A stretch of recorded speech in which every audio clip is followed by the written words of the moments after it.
just one measure of their extraordinary success. As background, it should be understood that the demographics of Success Academy are largely students from underserved communities, with in fact 76% coming from economically disadvantaged homes. So when you look at this chart, you can see the number of students who passed one or more AP exam of the roughly 1,500 students, high school students, that Success Academy has. This is their network of schools, nearly 60 charter schools, but 1,500 high school students. 100% of their students passed at least one AP exam. These other bars are different states. You see 24% for Rhode Island, 24% for Vermont, 27% Virginia, 26% Colorado. Even states that do pretty well in the high 20s. California, which does not do so well, 28%. Massachusetts is the state with the highest score, 33%. Success Academy, 100%. In fact, every Success Academy high school graduate has been accepted to a four-year college, with many admitted to highly selective institutions. Overall, we've seen students led this at Success Academy last year, led the entire state in math scores, with 49% of Black and 55% of Hispanic students earning 4s, which is the highest level on the state exam. Now, by contrast, New York City's district schools, compared to that, 8% of Black and Hispanic students earned 4s. So 49% and 55% versus 8%. That is an astounding difference at a network of schools where the vast majority of students are below the poverty line. As a matter of fact, if Success Academy were its own district, it would be the single highest ranking school district in the state of New York. I had the opportunity to visit one of their schools just last week, and I was truly inspired by what I saw. The students were engaged in every classroom I visited. They were enthusiastic about learning, eager to participate, attentive. I didn't see one student's eyes wander or one disruption. The teachers were likewise truly passionate about the work that they were doing. The students are held to very high expectations and taught math and reading in a rigorous way, in an evidence-based way. They're taught things like focus by learning chess starting in kindergarten. And they've created a culture within each of their schools of high expectations that is felt in every classroom and by every student. It's no wonder that parents in New York are clamoring to get their kids into these schools.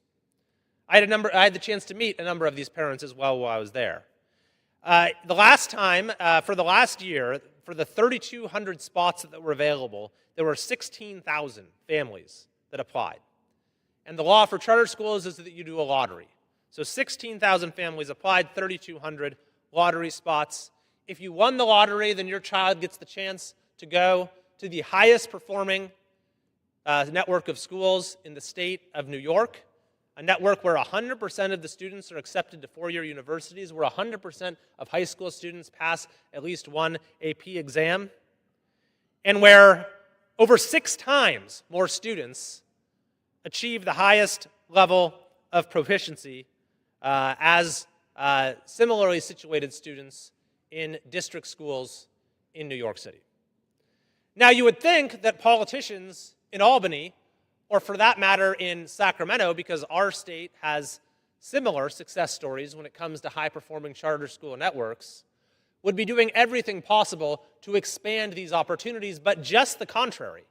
In New York, they have actually capped the number of charter schools that can be started. And in California, Governor Newsom and the supermajority have conducted a years-long war against charter schools, making it harder for them to start up and easier for them to be shut down. So I think it is important for us to reflect on these two sets of data. On the one hand, the nation's report card showing that our nation is in big trouble because of the continuing decline and failure of our public education system. But on the other hand, inspiring stories like that of Success Academy, where you have nearly 60 schools that are achieving extraordinary things for kids coming largely from underprivileged backgrounds. The urgent question that we need to ask is, how do we make every school in America look more like Success Academy, or more like the KIPP network of schools, or more like any number of successful charter networks, and for that matter, those traditional public schools that are doing a good job as well? We have been highlighting in our subcommittee why it is that we have this vast divergence in outcomes.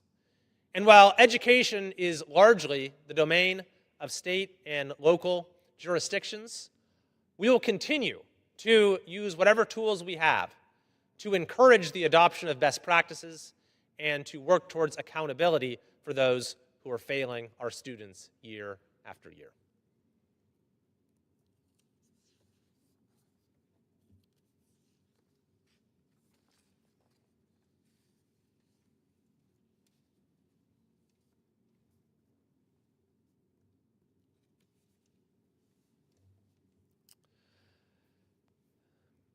Mr. Speaker, I rise to highlight some curious news out of my state in California. It has just been revealed that a dog successfully voted in a recent election in California. The dog received a ballot in the mail and successfully cast that ballot, and indeed, even after the dog died, continued to receive a ballot in the mail. Now, the owner has now been charged by the Orange County District Attorney's Office for illegally registering her dog to vote, but she probably would have got away with it if she hadn't posted a photo of her dog on social media wearing an I voted sticker. So the individual here has been charged with a number of felonies for perjury, for procuring or offering a false or forged document, 2 felony counts of casting a ballot when not entitled to vote, 1 felony count of registering a non-existent person to vote. Just to be clear, dogs are not actually allowed to vote in California. And yet, in this case, the animal did. So the question we have to ask, Mr. Speaker, is how in the world do we have so few safeguards on our electoral process in California that such a thing could ever happen? I have proposed common sense solutions to this problem, requiring voter ID and passing the SAVE Act here in Congress to require proof of citizenship when registering to vote. Because while this is obviously a crazy example, a lot of people in our state lack trust in the integrity of our electoral process, especially when laws are passed year after year after year in the legislature, where now ballots are automatically sent to every registered voter, and those ballots continue to go out often when the voter has left the state or when the voter is no longer with us, where there is no proof of ID in order to register to vote or actually to vote, when registration is done automatically when one gets their driver's license, and where in recent years ballot harvesting laws have been passed where you don't even have to submit your ballot yourself, but someone could just come to your door and grab it for you. I think it is past time that we have reforms to our electoral process in California, and frankly, nationwide as well. I've discussed my opposition to partisan gerrymandering, and in addition to stopping this redistricting war right now going on, I believe that by the time we have the next round of scheduled redistricting, we need to end gerrymandering once and for all in this country. And I think perhaps there's a bargain that can be struck to have legislation that will protect the fairness of elections across America by instituting universal voter ID while ending gerrymandering once and for all. I believe that will restore fairness in American elections, and our democracy will be much better off for it. I would now like to yield to my colleague from North Carolina for as much time as he may consume.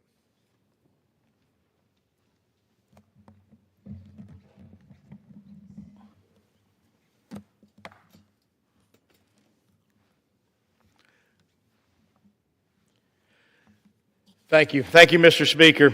I rise today to honor the life of Officer Gabriel Steinbeck, a young man taken far too soon in a senseless tragedy. Officer Steinbeck had just begun his career in law enforcement. Sworn in last December to the Cornelius Police Department in North Carolina, he had a bright future ahead of him. Gabe was recently married. He and his wife, Tiana, were out on a bike ride together when he was struck and killed by a vehicle. No family should ever have to endure that kind of loss. This was a young man who put his heart into his community. He was a state champion athlete, a college graduate, a pilot, and above all, someone who loved his faith and loved his family as well as his community. I want to extend my deepest condolences to his wife, his parents, and fellow officers. Officer Steinbeck represented the very best of us, and we will not forget him.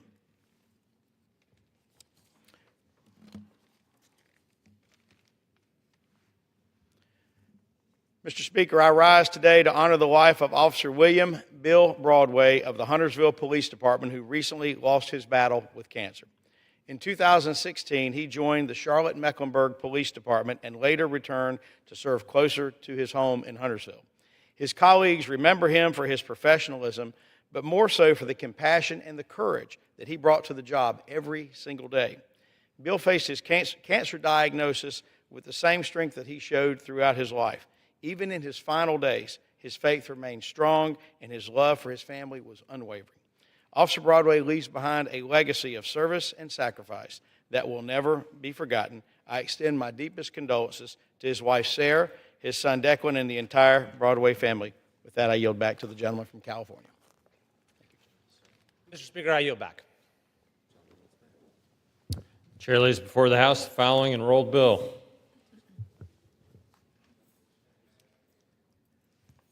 H.R. 452, an act to award 3 congressional gold medals to the members of the 1980 U.S. Olympic men's ice hockey team in recognition of their extraordinary achievement at the 1980 Winter Olympics where, being comprised of amateur collegiate players, they defeated the dominant Soviet hockey team in the historic Miracle on Ice, revitalizing American morale at the height of the Cold War, inspiring generations and transforming the sport of hockey in the United States. Pursuant to Clause 13 of Rule 1, the House stands adjourned until 9 a.m. on Tuesday, September 23, 2025.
I'd like to run for president of the press corps. Is that possible? You guys have elections? RTCA, yes, we work for. Yes. For radio and television, yes, we do. Yes. I'm ready for the difficult questions. Government takeover of the media. That is exactly right. We're going to try to take away media before the Republicans do. Are you running for president? You know what? I am most certainly running for president of the press corps. This is a terrible angle. Like you see up our noses, and it's like really an unflattering view. I was taught that you like coming, the image of God, like coming looking down. So that's why when I take selfies, I always take them with the angle up. You can teach a lot of other senators to do that. Oh my gosh. If I could just teach my own mother, I'd be happy. Every time I FaceTime her, I get half of her face from a strange angle. So Do you think Senator Schumer will give you the first question? I think Senator Schumer, who does not like the cameras, will put me up first. He's shy like that. So I'm going to be the first guy to go. He puts the young bald leaders before himself. So generous. He is like that. He is like that. Is your lives easier though when we're out of here? Like Yes. Yeah. Unless you don't get Take on some the time to think phone. about that. Unless you won't get on the phone. When you need your yes. Yeah, unless you don't respond to texts.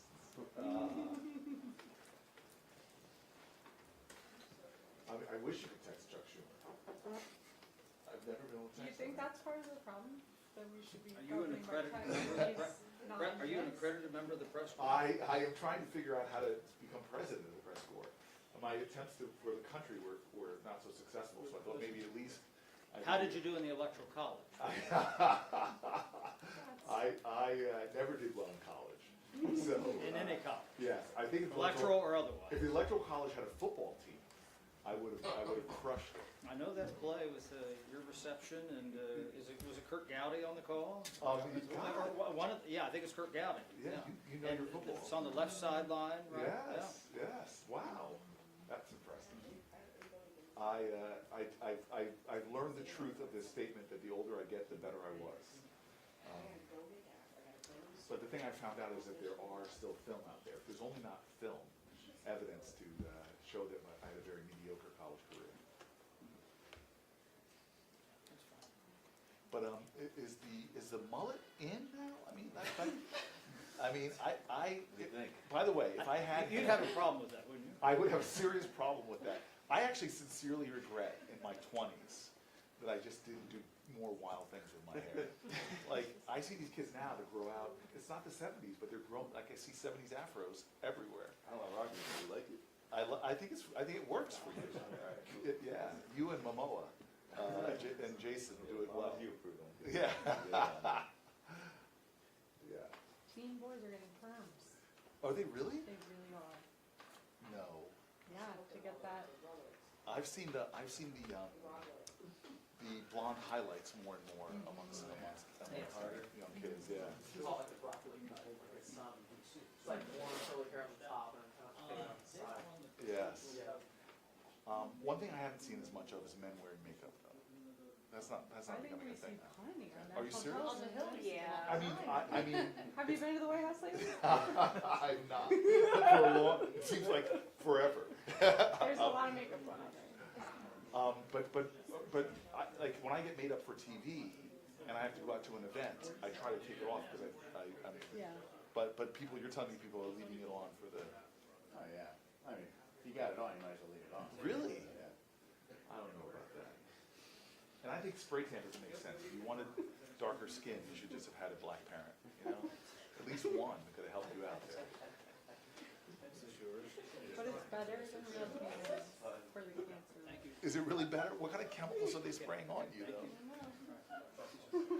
Are they? I was about to say, are there PFAS Ian in used there? like word on Heavy PFAS. metals? Good story, I Yeah. What was that? Was that nicotine? Zen, yeah. So that is the big thing that my That is younger the big friends. thing, yeah. So when I was doing the 25 hours, I was trying to figure out what are the biohacks that I need to be able to stand there And so I had two funny experiences. One is I decided the week before to try different things. So I tried a nicotine patch, and all it did is make, I had no idea. I was a blind, I had no idea what I was doing.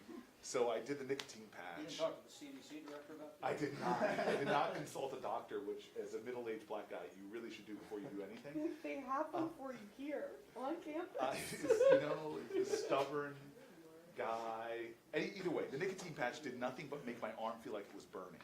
Yeah. Yeah, so I took that out. I didn't do that, but the stupidest thing I've ever done, was I said, okay, so I can't drink coffee to try to stay awake for 25 hours and sound coherent, because then I'd have to go to the bathroom. So I thought caffeine pills. So I had a bottle of caffeine pills, and I didn't even read the bottle, because I'm thinking I drank it. So I threw a bunch in my hand, popped them in my mouth, and I am telling you, I had so much, I went to my chief of staff, she still jokes to me about this, I go, I don't feel good.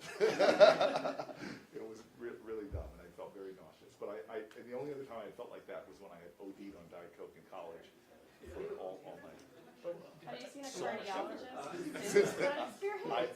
I have not. Okay. I've So, been You might okay. want so to Al add that. D'Amato, to the he list. gave his, which I think is about 6th or 7th long, his speech now with all the Yeah. appropriate adjustments. He was up, this is like early 90s, and so Bob Dole was the leader, and every hour that he was up, he would send out a cup of tea, just as a suggestion to D'Amato to try to tempt him To drink. to get him off the floor, even though he was in the same party. That was His way. just his little thing, yes. No, my fears of fears were doing anything that would have to make me go to the bathroom. So Bob Dole, that was what he was trying to do. So were you Al D'Amato. wearing it? no, sir. There's been speculation. Not that I didn't think about it, but the thought of going to the bathroom on national TV was something, was something that, yeah. And people scanning the video to find out when. Yeah. I would do the face right now, but you guys are reporters. That would be a bunch of stories. A little too much information.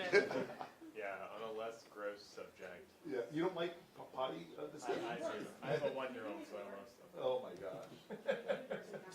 See, you're trying to get the business. I'm trying to get like. No, it's I want not behind the business. scenes color. I was seeking This- a You don't want wedding business from Bloomberg?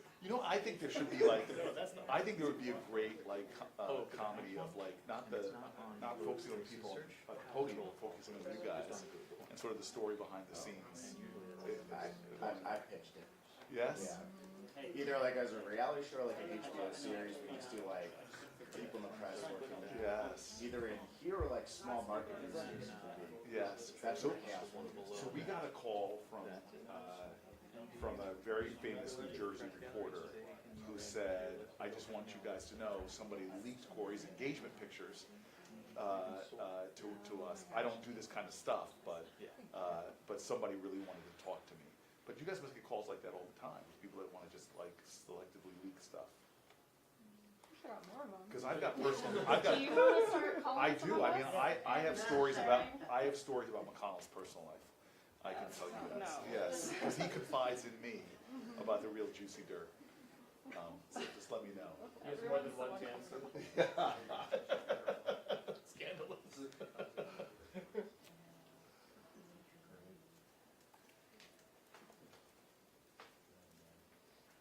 Do you have any wedding planning updates? I do not have any wedding planning updates. I have Is there a date? nothing that I would give you on the record besides that. This room is fully mic'd. It is all the fully time, mic'd by all the the way. time. Yes. Was Schatz being sarcastic when he said that he helped with the location or decision planning on the engagement? So I kept it like a fierce secret. Like I didn't even tell my closest friends I was doing it. But since it was in Kauai, I definitely leaned on Schatz a lot. Yeah, okay. Schatz was I extraordinarily thought he helpful. was being sarcastic, but that's fun to know. And then he did something really beautiful to me. So I'm like doing all of these very involved things to make it happen and this, but he treated me to the leis. The leis were he paid for the leis, and they were beautiful. They blew Alexis away. Those expensive. I have no idea how much they cost. Yeah, but I know that's the one hole in the ethics rules is that member-to-member gifts are okay. However, if he ever comes up to me and says, "I need your vote on this," don't you remember the leis? I will then call and leak that to you guys. Okay, If that'd he be ever great. tries to do a quick. If you could just like come back here and like, Yes. yeah. You guys could call it Laygate. No. No? I tried. Do you think he's gonna get invited to the wedding? He will not get invited to the wedding. Really? Why? I just want to keep it like really small family wedding. I thought Like you were how inviting small the cop. though? Except for Mitch. You can't even get a quid pro quo on the He days. could not, no. If he ever wants flowers from me though, I will send them to him. I thought the Democratic caucus was a family. Oh. I know you're something. Otherwise, what are all these family These are the stories discussions? I'm gonna tell Right, you exactly. when I get home. My fiance when I get home. Okay. That's the challenge. That's the challenge. If you write one in the caucus, suddenly it's 46. And that would be the only time I was happy that we only had 47 members. Do you know Greg Schiano? Yeah, I do. How is he? I've heard great things. I mean, I don't know him personally well, but I've heard great things too. I've heard great things too. Yeah, 3 kids from my hometown go and play for him at Rutgers, and it's like a dad-like figure to them. So. Yeah, I mean, people say so I played for a lot of great coaches, like Denny Green, who went on to the pros. Brian Billick was my position coach, another I'm a Ravens fan. Yeah. And Shaw, who followed them all, was my classmate. So we played on the team together. But I love coaches that are not just about the W or the L, but are really about trying to build character. And that's what I've heard about him. Yeah, that people say he's, and those are the kind of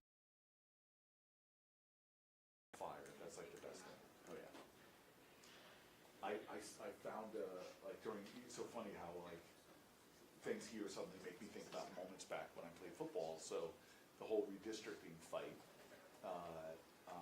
I had one of my funniest moments in 7th grade. It was one of my favorite basketball games I've ever played in. It was against a town called Dumont. We were Harrington Park, and I used to. We were the first black family to move in this town, in an all-white affluent area. This is Josh Gottheimer's district, sort of affluent northern suburbs of New Jersey. And we used to always joke on my team because whenever we would start our warm-ups against the other team, you would hear them literally saying, "Who's got the black guy? Who's got the black guy?" Now the problem was, I'm not a great basketball player. I played basketball like I played football, which means I led my league in fouling out. And so we're in this game in Dumont, and I have this epic coach. I mean, this guy changed my life. He was the coach. He did all the grade school musicals, and he did something called Coffee House, which on Thursday and Friday nights we would be able to do these dances. So it's the first dances, this awkward 7th grade, 8th grade dances. And I always say he gave me the opportunity for the first time ever to ask somebody to dance, and for the first time ever to face rejection and get told no. So we're playing this basketball game, and the refs aren't calling any fouls, and we're down like 20 points. And in the locker room, the coach is yelling at us, and I go, Coach, I go to Wyington, they're fouling, and the refs aren't calling it. And my coach picks up a chair, like a good Indiana basketball coach would, and throws it across the room, and he goes, Booker, if they're not calling fouls, then you foul. And I'm like, okay. And I went out and I suddenly decided it was no longer basketball, it was football. I had the best game of my career, even though I played all the way through college, and we won the game. And so I use that as an example of it is wrong to gerrymander, but if they're doing it, then we got to do it. I thought you were talking about why it's okay to shut down the government to get what you want on healthcare. It was bad for technology. I wish you guys could hear what we say about you behind your back. When we get together, who's the pain in the neck? The next photo. The next photo. Okay. Not the government. Yeah, but I thought we were supposed to have the press conference between the votes. The third. That's what we're promised. Yeah, that's what was promised. You know, have we ever done that, April Fools? Like really important breaking news. Wait, and then keep you guys here for like 3 hours? I spent years waiting outside Pelosi's office. All right. So just let me know when the vote is where I can vote myself president of this group because I'm really. You have to qualify. some You election. have to qualify for the ballot I- first. Oh, You have to qualify for the ballot. Active press pass. Yeah. It's too early for animals anyway. Yeah, I'm saying. I had you in. Still one. Where is the? Why? Or is he gonna go for scare? South Carolina. Yeah, they're on the last one.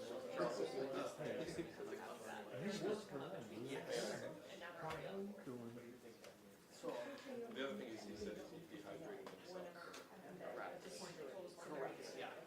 He said he didn't want. I know, it's very, the house is. Schumer on route. Oh, yes. Oh, he's coming here. What? She said, okay. This is still that Warren guy. We did that meeting with him. I don't know if it's gonna be in that or public. Is his name Warren or am I having an elder brain? Who's that guy who came and said, I love weekend stuff? Something like that. He's like a weekend. It's like he was like a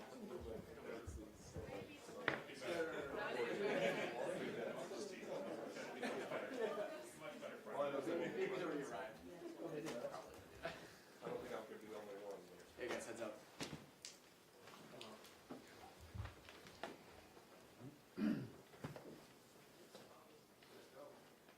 Let's go try to maybe a little up in the order. Got a plan?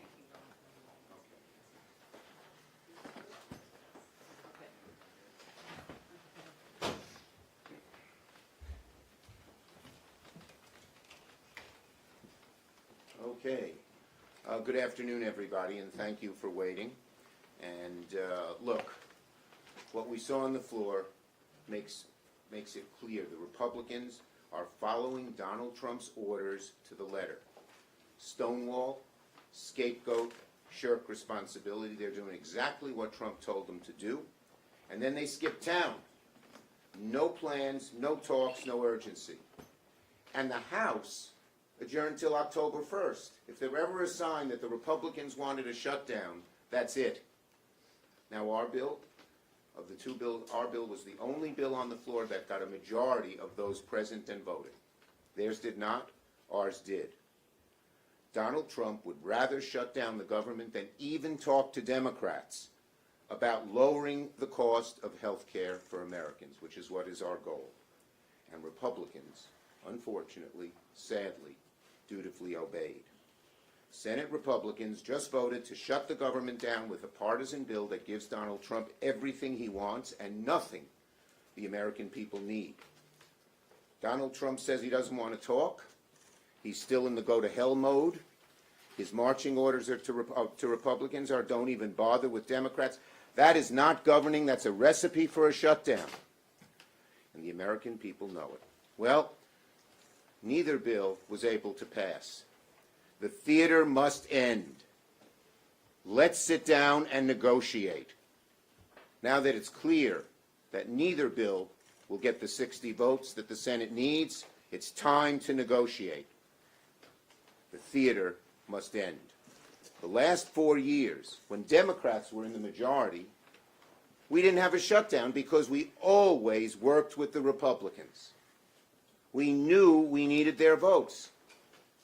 When Democrats had the majority, no shutdown. Republicans have the majority. They seem to be headed for one, but we hope and pray that they will now see that the only way to avoid a shutdown is negotiate with Democrats, which is how we've always done it. We have only a week left.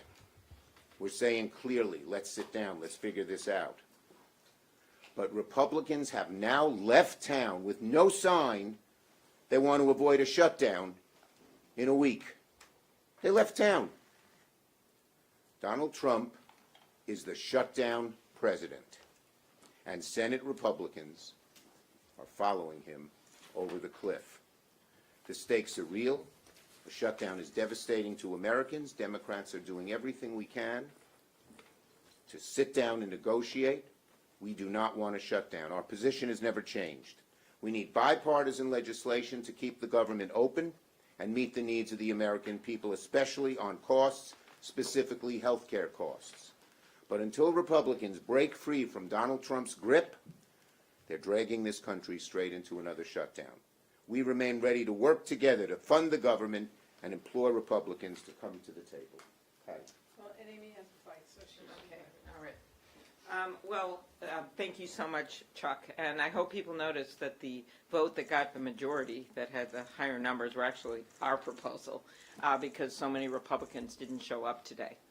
not show up when the American people are seeing their premiums skyrocketing, when in fact the president over and over again has told the public the last few weeks they don't need Democratic votes, can go it alone. Well, we're not going it alone because we are standing with the American people. You look at what happened here with the ACA healthcare tax credits before they expire, more than 20 million Americans for the Affordable Care Act tax credits are going to see their premiums soar. Because of the big, beautiful betrayal of the bill, we've seen Americans lose their health coverage. We see rural hospitals already shutting down. And what we're asking them to do right now is to negotiate, to come to the table, to talk to Senator Schumer, to talk to Senator Murray, like they have always done, and to not shut this down. It's on them. And of course we're going to stand with the American people. I don't know who they're talking to when they go home, because the people I talk to, I'm going to nearly finish my 87 county tour of Minnesota next week. The people I talk to, they're like, what is going on here? This is not what I signed up for in the rural areas. So that's what this fight is about. Thank you, Amy, and I must say, I do 62 counties every year, and I'm not even finished. She's already at 80, she's ready to do 87, is it? Yes. Listen, every single senator had a very simple choice. Vote for a bill to responsibly fund the government and address the health care crisis. Republicans chose to sit on their hands or not even show up, rather than lift a finger to address the health care crisis they themselves created. People in my state are going to get letters in the mail next month letting them know that their premiums are set to skyrocket next year. Hospitals in my state are already closing and laying off staff, and around the both in my state and around the country, because of these Republican health care cuts. To the American people, Democrats are fighting to repeal the cuts, to lower your costs, and to save your health care. To my Republican colleagues, inaction is not an option. If you want Democratic votes, you need to work with us. Compromise is a very basic principle every American understands. And if Republicans don't bother working with Democrats just because Donald Trump said so, it will be a Republican shutdown. Republicans control all of government, the House, the Senate, the White House. The American people know who to blame. The bare minimum here is for Republican leadership to simply sit down with Democratic leadership to hammer out a path forward. Now they're leaving town instead of sitting down with Democrats to lower health care costs and stop our hospitals from closing. Leader Thune, I am asking, keep the Senate in session so we can hammer out a deal to keep government open and prevent Americans' premiums from skyrocketing. We should choose a better path. We should fund the government, fix health care crisis, and avert a Trump shutdown. Thank you. Thank you. Senator Schatz. I'm still a little flabbergasted that they couldn't generate a majority for their own proposal, and that we're just over a week from a potential government shutdown. And I am more than a little flabbergasted that the House just decided after a 6-week recess to take another recess and come back after the end of the federal fiscal year. Just now, Republicans voted to jack up health care premiums for millions of Americans, and the choice was very simple. We either work together to extend these tax credits and save millions of Americans from losing their health care, or Republicans can go it alone, and people are going to get these letters in a matter of weeks saying, your subsidies are gone, and you're going to pay $200, $300, $400, $500 more per person. Distraction. This is not an allegation. This is not a political talking point. This is what is going to happen to millions of Americans in blue and red and purple places all across the country. And what we're saying is that this is avoidable. What we're saying is that people are about to experience an intense amount of financial pain and probably lose their health care. And we just want to fix this. So Republicans need to come to the table and negotiate with us. That's the way to pass a bill. Senator Booker. So here's the thing that we all know in this room is that most Americans are not following the backs and forths of what's happening in Washington. What most Americans, unfortunately, right now are concerned with is that they're struggling with economic pain. Prices are going up on everything from groceries to child seats. Prices are going up on everything from energy costs to health care. There are a lot of Americans who may not be following what's happening between Democrats and Republicans in Washington, but they know that their lives are becoming more difficult, that they're finding it harder to make ends meet, and there's a lot of fear about not just the health care cuts that have already happened, but the impending doom of health care cuts that are about to happen. And so Senate Democrats are simply standing together here in the Senate. And we're saying we're going to stand and fight for the things that Americans care about. They want their elected officials, be they Republicans, Democrats, or independents, to do something about the pain that they're feeling, to do something about rising costs, and to do something about the challenges Americans are facing in the millions and millions in losing health care and losing access to health care. And so that's what we're doing right now. We want the Republicans to stay in town and sit at a table and negotiate and work with us to do something about the mounting concerns of so many Americans. Right now, Republicans are leaving town when there is work to do on the issues that Americans care about. Thank you, Gordon. Just to repeat again, the fact that the House is adjourned until October 1st, that shows you it's clear evidence that they want to shut down. We don't. Yes. Do you think that your decision in March to basically not get much in return for assisting avoiding a shutdown then made it easier for them to make this play call now and say, let's just do a straight CR and make them eat? Absolutely not. First, as you saw, the only bill that got a majority of those voting was our bill, not their bill. But second, the world has totally changed from March. First, people have seen the damage the Republicans are doing. The reconciliation bill just decimated health care. Tariffs are now in effect and raising people's costs. Their costs are going up left and right. So they're very, very unhappy with what is happening. Second, we Democrats had plenty of time to be prepared. Our message has been the same for the last 2-3 months, which is we need health care. We need to restore Americans' health care, and we need to get down their costs, and we don't need them to break the law and undo anything the Appropriations Committee did. And third, we have seen the unlawfulness of the Trump administration after March, with the rescissions, with the impoundments, with the pocket rescissions. So the world's a different place right now. Yes? What's your plan now that this bill is failed? We want to sit down and negotiate. I think it's clear when you look at the votes on the floor of the House, or the Senate rather, that a negotiation is the only way to avoid a shutdown. We want to do it. So far they don't. We hope they change their minds. Yes? The president feels like he's pretty comfortable with his position here because you all are asking him to add something to the CR. Why do you seem also very confident that Republicans are going to be the ones who are blamed for this? Absolutely. You're taking the votes against the continuing resolution. No, the bottom line is that they, by not negotiating, are causing the shutdown.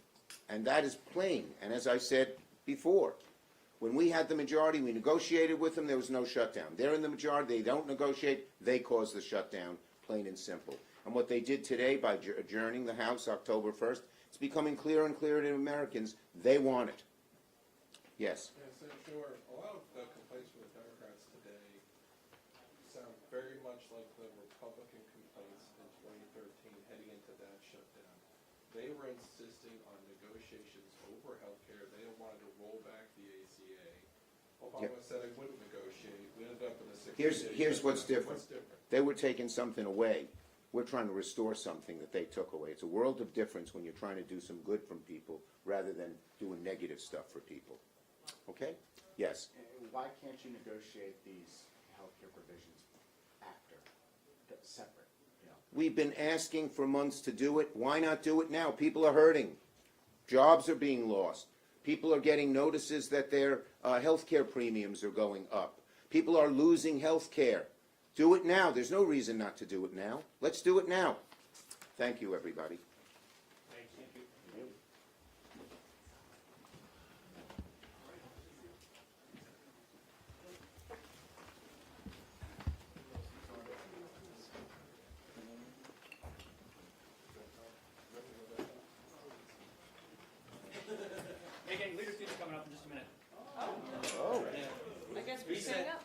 Reset. That's why the studio is located next to the site. Yeah, that's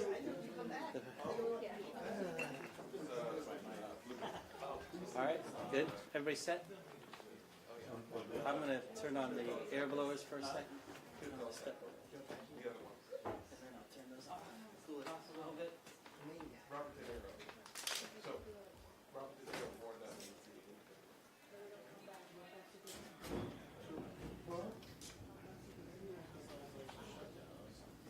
They were trying to give him a classic old guy look.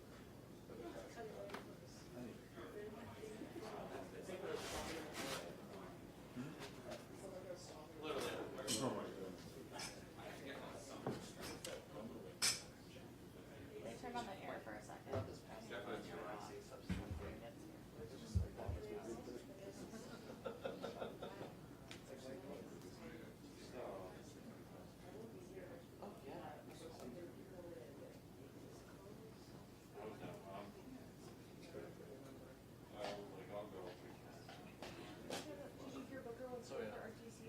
Did he do it? You don't have to make his own cookies now. Otherwise, it's fake cookies. No, like, you know that we are bribed by food. That's the only reason why you get a vote. Yeah, and he's only on a vegan trip for you. Is he? Oh, yeah, that's Oh, true. boo. No. Tell us how you really feel. That's so true. Yeah, no. Your article won't even have to change.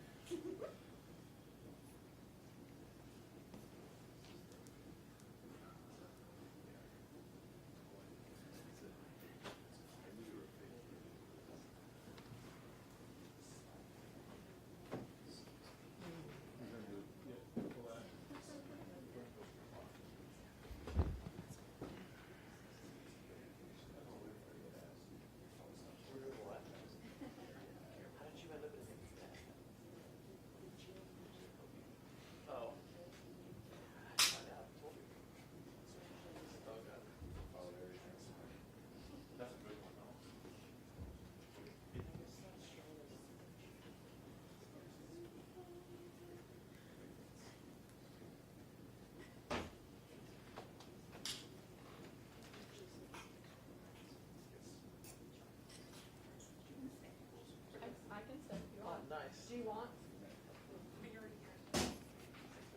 Okay. He does here.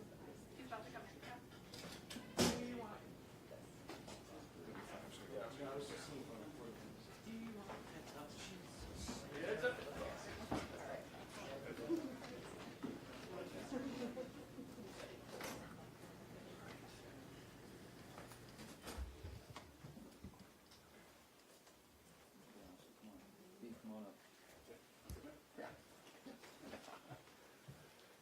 Well, good afternoon, everyone. Obviously, I think you've heard from the other side already, but clearly we had a couple of votes today, neither of which succeeded. But this isn't the last vote that we're going to have on keeping the government open. There will be an opportunity for Democrats to vote on a bill that has already passed the House of Representatives, that when passed in the Senate can go to the President's desk and fund a continuing resolution to keep the government open and give us another 7 weeks or so to complete the appropriations process. We think that's the right way to do this.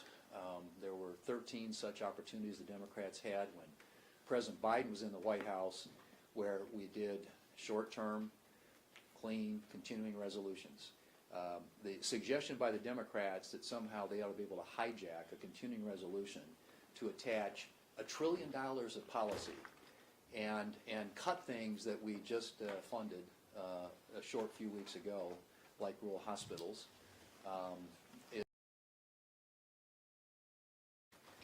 any sort of historical context of what continuing resolutions have been used for in the past. The CR is simply a means to an end. It is a way to fund the government until you have an opportunity to do the appropriations process. We've said all along, we want to have an appropriations process that restores and returns to what the Senate used to do, and that is have bills marked up by the Appropriations Committee, reported to the floor, where they're open to an amendment process, and members from both sides can have their voices heard. The Democrat leader, Senator Schumer, is accustomed to writing bills in his office behind closed doors. That's not the way we think is the best way to operate a government and the best way to keep our government agencies funded. So we're prepared when we get back to have a vote on a bill already passed by the House, ready to be signed by the President. All it takes is a handful of Democrats to join the Republicans in keeping the government open and funded, and to ensure that we have a chance to get the appropriations process completed in the way in which it was intended in the first place. Senator Barrasso, let him, the whip, talk a little bit about it.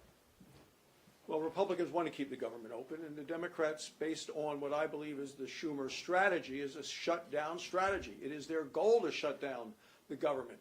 The left wing of their party is demanding it, and Chuck Schumer is snakebit. He's afraid to do anything that they won't want him to do. So things he wrote about in a letter in 2023, a Dear Colleague letter, said it has to be bipartisan. Well, the bill that passed the House today is bipartisan. Republican and Democrat alike voted for this bill, and we now have it in the Senate.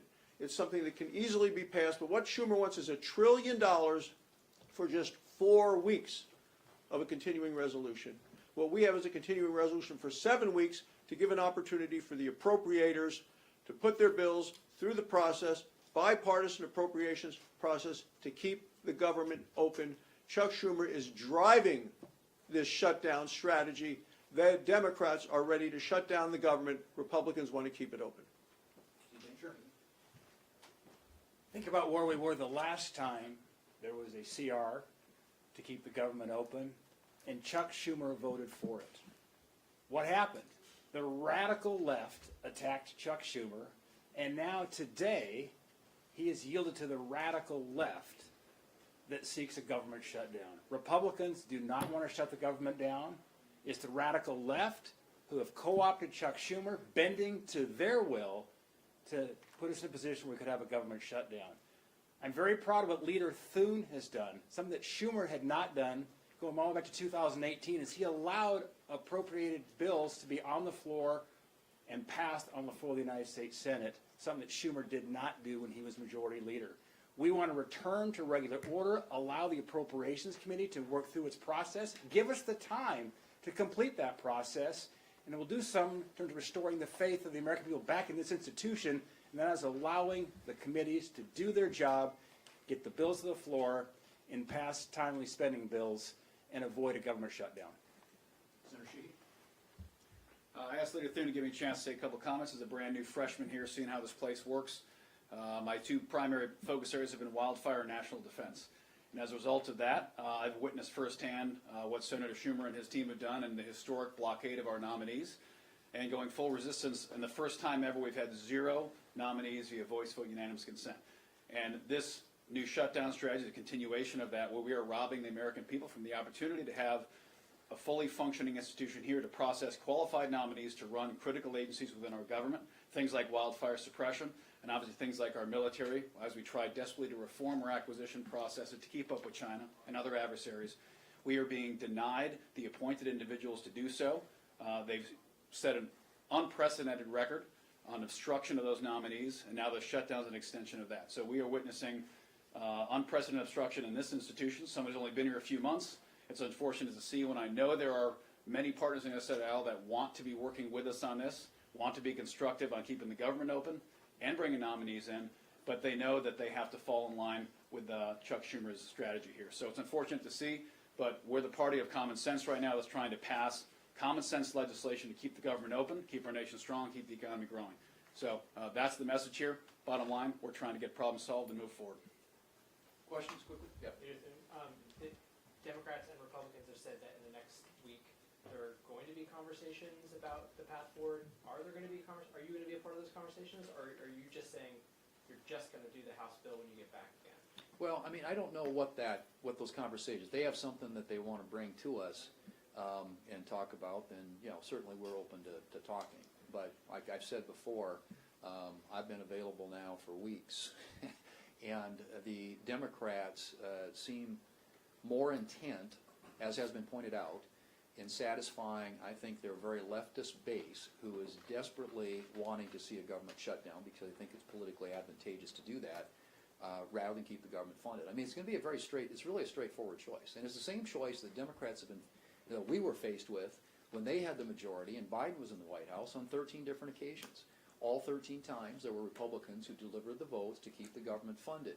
We didn't take it hostage or hijack it to try and do some colossal list of liberal,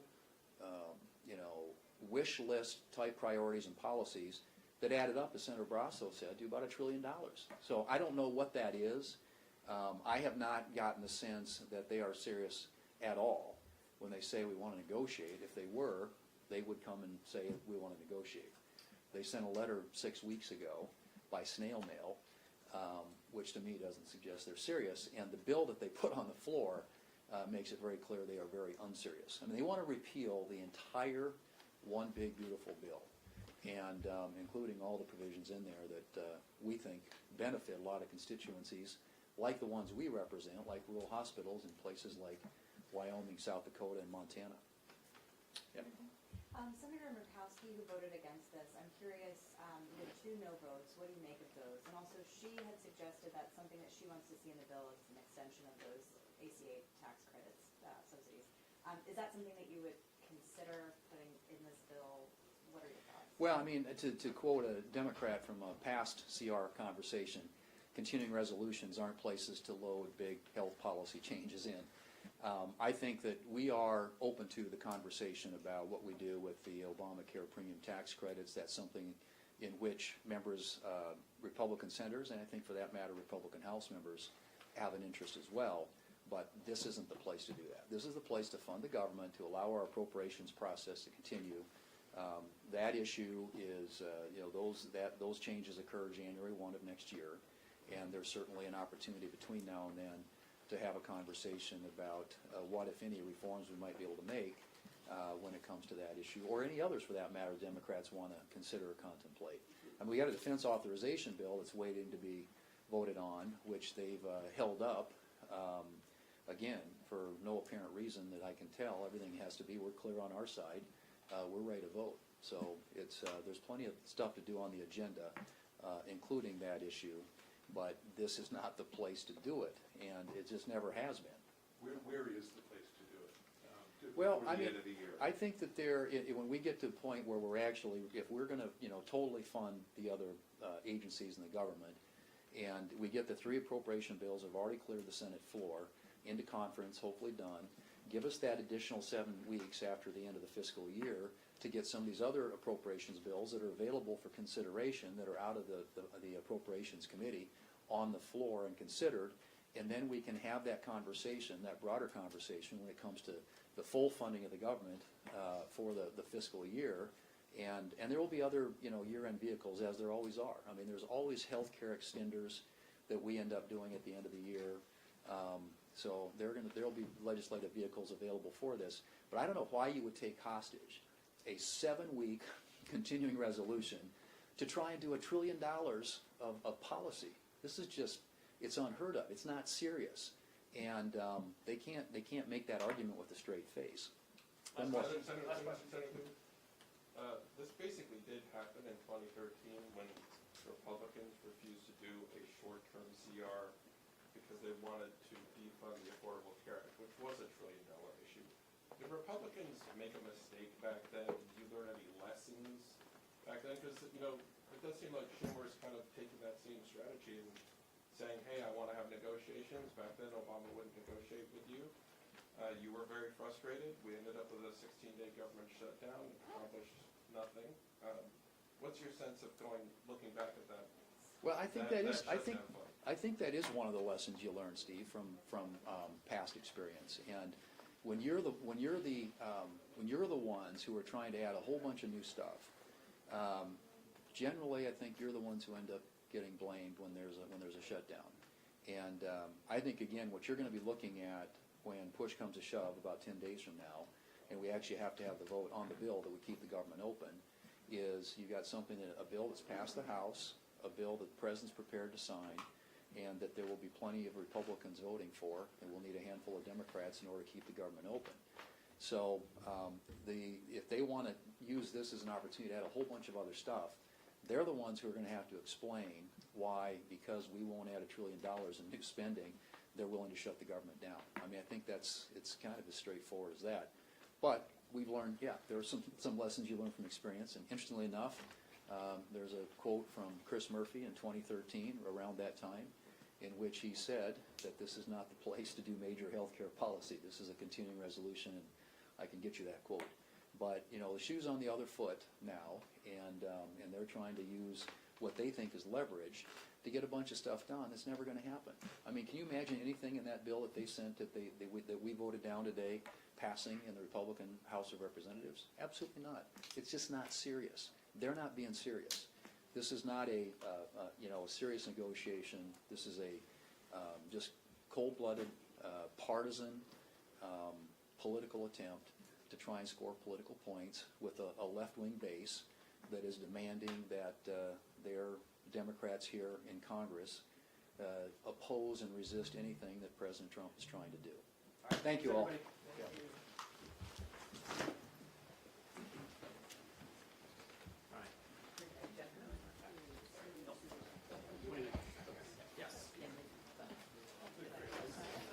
I guess like, hey, can you actually say that? I missed the sound part.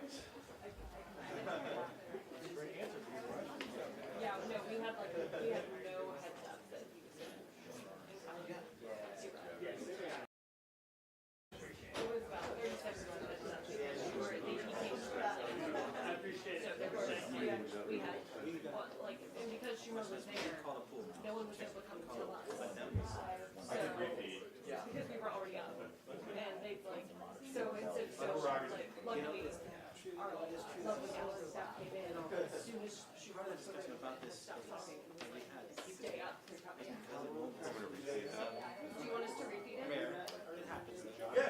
Jot it down. I mean, it's not that I can play it out. I can't come up to it. Yeah, Joel said that way, just in case.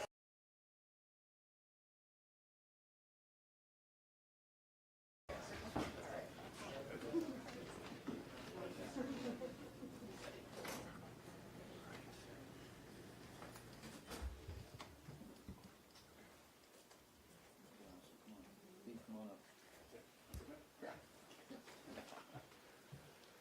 Well, good afternoon, everyone. Obviously, I think you've heard from the other side already, but clearly we had a couple of votes today, neither of which succeeded, but this isn't the last vote that we're going to have on keeping the government open. There will be an opportunity for Democrats to vote on a bill that has already passed the House of Representatives, that when passed in the Senate can go to the President's desk and fund a continuing resolution to keep the government open and give us another 7 weeks or so to complete the appropriations process. We think that's the right way to do this. There were 13 such opportunities the Democrats had when President Biden was in the White House, where we did short-term, clean, continuing resolutions. The suggestion by the Democrats that somehow they ought to be able to hijack a continuing resolution to attach $1 trillion of policy and cut things that we just funded.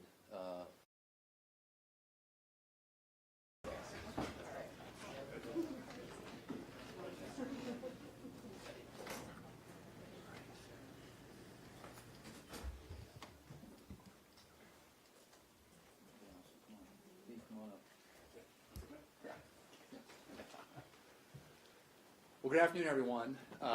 Obviously, I think you've heard from the other side already, but clearly we had a couple of votes today, neither of which succeeded, but this isn't the last vote that we're going to have on keeping the government open.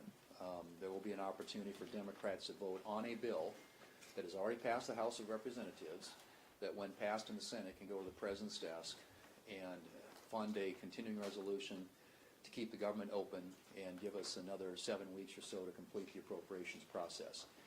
We think that's the right way to do this. There were 13 such opportunities the Democrats had when President Biden was in the White House, where we did short-term, clean, continuing resolutions.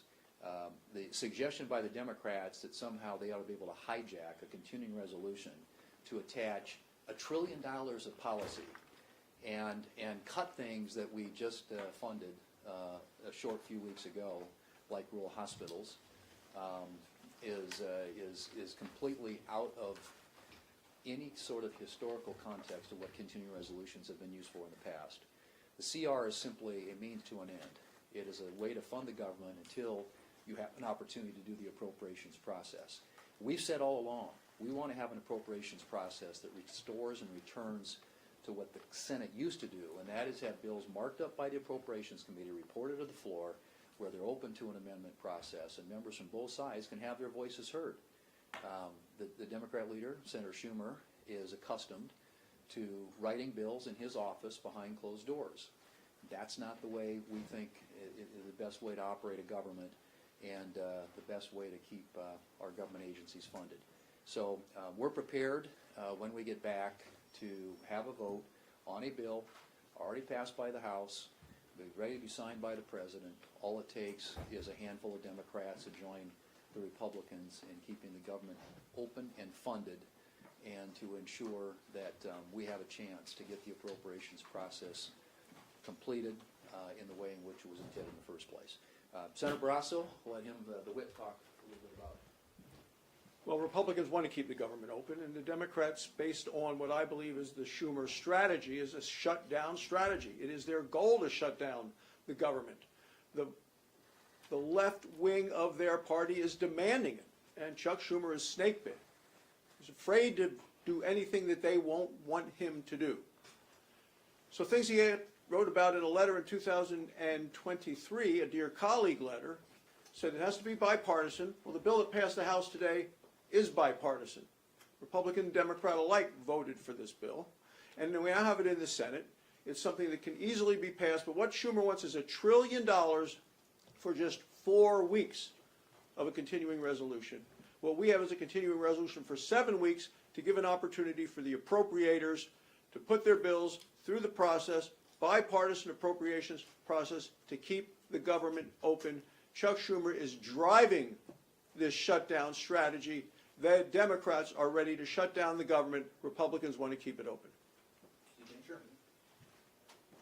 Think about where we were the last time there was a CR to keep the government open, and Chuck Schumer voted for it. What happened? The radical left attacked Chuck Schumer, and now today he has yielded to the radical left that seeks a government shutdown. Republicans do not want to shut the government down. It's the radical left who have co-opted Chuck Schumer, bending to their will to put us in a position where we could have a government shutdown. I'm very proud of what Leader Thune has done. Something that Schumer had not done, going all the way back to 2018, is he allowed appropriated bills to be on the floor and passed on the floor of the United States Senate, something that Schumer did not do when he was majority leader. We want to return to regular order, allow the Appropriations Committee to work through its process, give us the time to complete that process, and it will do something in terms of restoring the faith of the American people back in this institution, and that is allowing the committees to do their job, get the bills to the floor, and pass timely spending bills, and avoid a government shutdown. Senator Sheehy. I asked Leader Thune to give me a chance to say a couple comments as a brand new freshman here, seeing how this place works. My two primary focus areas have been wildfire and national defense. And as a result of that, I've witnessed firsthand what Senator Schumer and his team have done in the historic blockade of our nominees, and going full resistance. And the first time ever we've had 0 nominees via voice vote unanimous consent. And this new shutdown strategy is a continuation of that, where we are robbing the American people from the opportunity to have a fully functioning institution here to process qualified nominees to run critical agencies within our government, things like wildfire suppression, and obviously things like our military, as we try desperately to reform our acquisition processes to keep up with China and other adversaries. We are being denied the appointed individuals to do so. They've set an unprecedented record on obstruction of those nominees, and now the shutdown is an extension of that. So we are witnessing unprecedented obstruction in this institution. Somebody's only been here a few months. It's unfortunate to see when I know there are many partners in this side aisle that want to be working with us on this, want to be constructive on keeping the government open and bringing nominees in, but they know that they have to fall in line with Chuck Schumer's strategy here. So it's unfortunate to see, but we're the party of common sense right now that's trying to pass common sense legislation to keep the government open, keep our nation strong, keep the economy growing. So that's the message here. Bottom line, we're trying to get problems solved and move forward. Questions quickly? Yep. The Democrats and Republicans have said that in the next week they're going to be conversations about the path forward? Are there going to be are you going to be a part of those conversations, or are you just saying you're just going to do the House bill when you get back again? Well, I mean, I don't know what those conversations, they have something that they want to bring to us and talk about, then, you know, certainly we're open to talking. But like I've said before, I've been available now for weeks, and the Democrats seem more intent, as has been pointed out, in satisfying, I think, their very leftist base, who is desperately wanting to see a government shutdown because they think it's politically advantageous to do that, rather than keep the government funded. I mean, it's going to be it's really a straightforward choice. And it's the same choice that Democrats have been, we were faced with when they had the majority and Biden was in the White House on 13 different occasions. All 13 times there were Republicans who delivered the votes to keep the government funded. We didn't take it hostage or hijack it to try and do some colossal list of liberal, wish list type priorities and policies that added up, as Senator Brasso said, to about $1 trillion. So I don't know what that is. I have not gotten the sense that they are serious at all when they say we want to negotiate. If they were, they would come and say we want to negotiate. They sent a letter 6 weeks ago by snail mail, which to me doesn't suggest they're serious. And the bill that they put on the floor makes it very clear they are very unserious. I mean, they want to repeal the entire One Big Beautiful Bill, and including all the provisions in there that we think benefit a lot of constituencies, like the ones we represent, like rural hospitals in places like Wyoming, South Dakota, and Montana. Yep. Senator Murkowski, who voted against this, I'm curious, you had 2 no votes. What do you make of those? And also, she had suggested that something that she wants to see in the bill is an extension of those ACA tax credits, subsidies. Is that something that you would consider putting in this bill? What are your thoughts? Well, I mean, to quote a Democrat from a past CR conversation, continuing resolutions aren't places to load big health policy changes in. I think that we are open to the conversation about what we do with the Obamacare premium tax credits. That's something in which members, Republican senators, and I think for that matter Republican House members, have an interest as well. But this isn't the place to do that. This is the place to fund the government, to allow our appropriations process to continue. That issue is, those changes occur January 1 of next year, and there's certainly an opportunity between now and then to have a conversation about what, if any, reforms we might be able to make when it comes to that issue, or any others for that matter Democrats want to consider or contemplate. I mean, we got a defense authorization bill that's waiting to be voted on, which they've held up, again, for no apparent reason that I can tell. Everything has to be, we're clear on our side, we're ready to vote. So there's plenty of stuff to do on the agenda, including that issue. But this is not the place to do it, and it just never has been. Where is the place to do it? Well, before I the mean, end of the year? I think that when we get to the point where we're actually, if we're going to, totally fund the other agencies in the government, and we get the 3 appropriation bills that have already cleared the Senate floor into conference, hopefully done, give us that additional 7 weeks after the end of the fiscal year to get some of these other appropriations bills that are available for consideration, that are out of the Appropriations Committee, on the floor and considered, and then we can have that conversation, that broader conversation, when it comes to the full funding of the government for the fiscal year. And there will be other, year-end vehicles, as there always are. I mean, there's always health care extenders that we end up doing at the end of the year. So there will be legislative vehicles available for this. But I don't know why you would take hostage a 7-week continuing resolution to try and do $1 trillion of policy. This is just, it's unheard of. It's not serious. And they can't make that argument with a straight face. This basically did happen in 2013 when Republicans refused to do a short-term CR because they wanted to defund the Affordable Care Act, which was $1 trillion issue. Did Republicans make a mistake back then? Did you learn any lessons back then? Because, it does seem like Schumer is kind of taking that same strategy and saying, hey, I want to have negotiations. Back then, Obama wouldn't negotiate with you. You were very frustrated. We ended up with a 16-day government shutdown, accomplished nothing. What's your sense of looking back at that? Well, I think I think that is one of the lessons you learn, Steve, from past experience. And when you're the ones who are trying to add a whole bunch of new stuff, generally I think you're the ones who end up getting blamed when there's a shutdown. And I think again, what you're going to be looking at when push comes to shove about 10 days from now, and we actually have to have the vote on the bill that would keep the government open, is you got something that a bill that's passed the House, a bill that the president's prepared to sign, and that there will be plenty of Republicans voting for, and we'll need a handful of Democrats in order to keep the government open.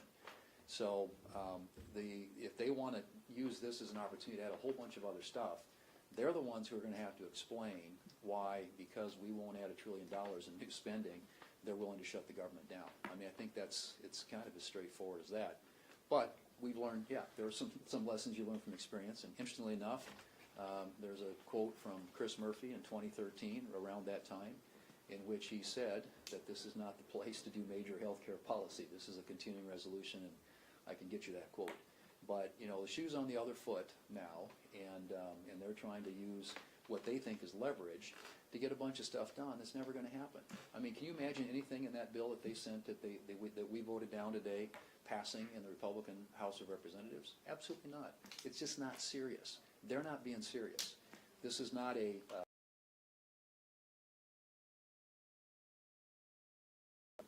partisan political attempt to try and score political points with a left-wing base that is demanding that their Democrats here in Congress oppose and resist anything that President Trump is trying to do. Thank you all.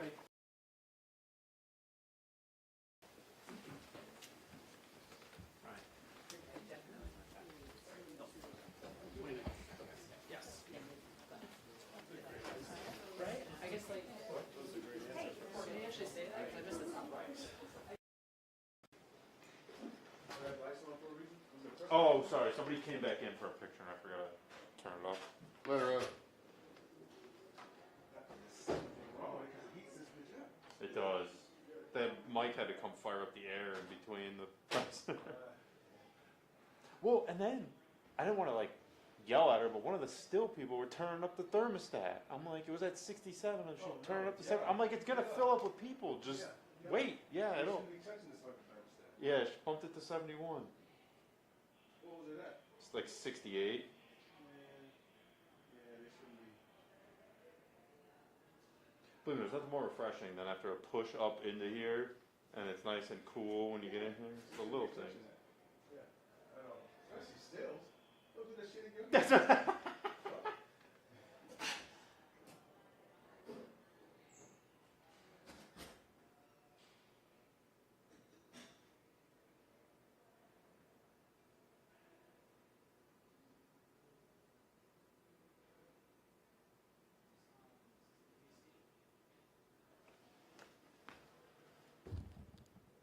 Oh, it's over.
tell.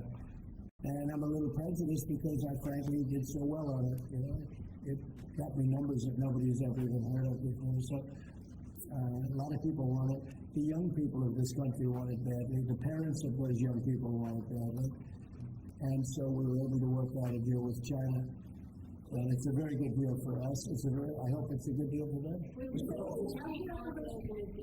Would you accept a deal where China controls the algorithm of TikTok? Well, it's all being worked out. We're going to have very good control. We have these are American investors, all of it. And they all love our country. They're all very well-known people, very famous people, actually, financially. And they'll have control of it. I want to thank President Xi because he was a gentleman, and we've just had a good relationship. And we wanted a lot of people in this country wanted to be open. If it weren't open, maybe, I don't know. I think we won by so much it wouldn't have mattered. But we got a lot of votes. We got a lot of Republican votes from very young people. Go ahead, Jeff. Russian jets entered Estonia's airspace today for 12 minutes. Do you see that as a threat to NATO? Well, I'm going to have to look at it. They're going to be briefing me in a short while, so I'll let you know about it tonight or tomorrow. What's your take in general? Well, I don't love it. I don't like it when that happens. Could be big trouble. But I'll let you know later. They're going to brief me in about an hour. A follow-up on Charlie Kirk. There's been a lot of talk about free speech this week. Do you see a difference between cancel culture and consequence culture? I mean, your question's a real trick question. I'm a very strong person for free speech. At the same time, when you have networks where I won an election, like in counties, I guess it's 2,600 to 525. It's called a landslide times two. When you have that level of popularity or voter support, as I did in the last election, and yet 97 and 94%, different numbers, you see different numbers for different stats, but 97, 94, 95, 96% of the people are against me in the sense of the newscasts are against me. The stories are they said 97% bad. So they give me 97, they'll take a great story and they'll make it bad. See, I think that's really illegal, personally. You can't have a free airwaves, you're getting free airwaves from the United States government, and you can't have that and say, and somebody that just won an election, and I had to go through this during the election. I think it's a miracle that I can win. When 97% of the stories on the networks are bad, or whatever it may be, whether it's 89, doesn't matter, it's a tremendous number. You know it, you report it all the time, and it changes. But when you have that kind of a negative reporting, fake negative reporting, when they take a great story and they make it into a bad story constantly, that's what they do. Look, 60 Minutes took Kamala's answer, and they threw it out and they gave her a different answer, so that she sounded confident. When things like that happen, George Slapadopoulos from your network, right? George Slapadopoulos had to pay $16 million to me because of what he said. And that's ABC. You had to pay more than that. Your network had to pay more than that. So I think it's very sad. But I think that reporting has to be at least accurate to an extent. Again, when somebody is given 97% of the stories are bad about a person, that's no longer free speech, it's no longer anything, that's just cheating. And they cheat. And they become really members of the Democrat National Committee. That's what they are, the network, in my opinion. They're just offshoots of the Democrat National Committee.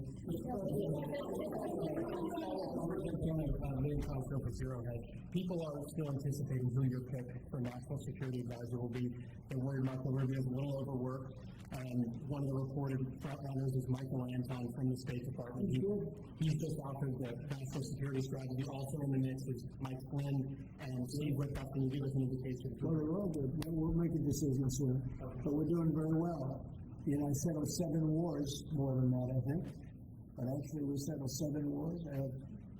We're working on Gaza, tough one. but we'll get it done somehow. And we're also working with Russia and Ukraine. They hate each other so much you wouldn't believe it. President Putin and President Zelensky, they hate each other to a level that you wouldn't believe. So they're having a little bit of a problem with that. And are you considering Stephen Moran for co-chair?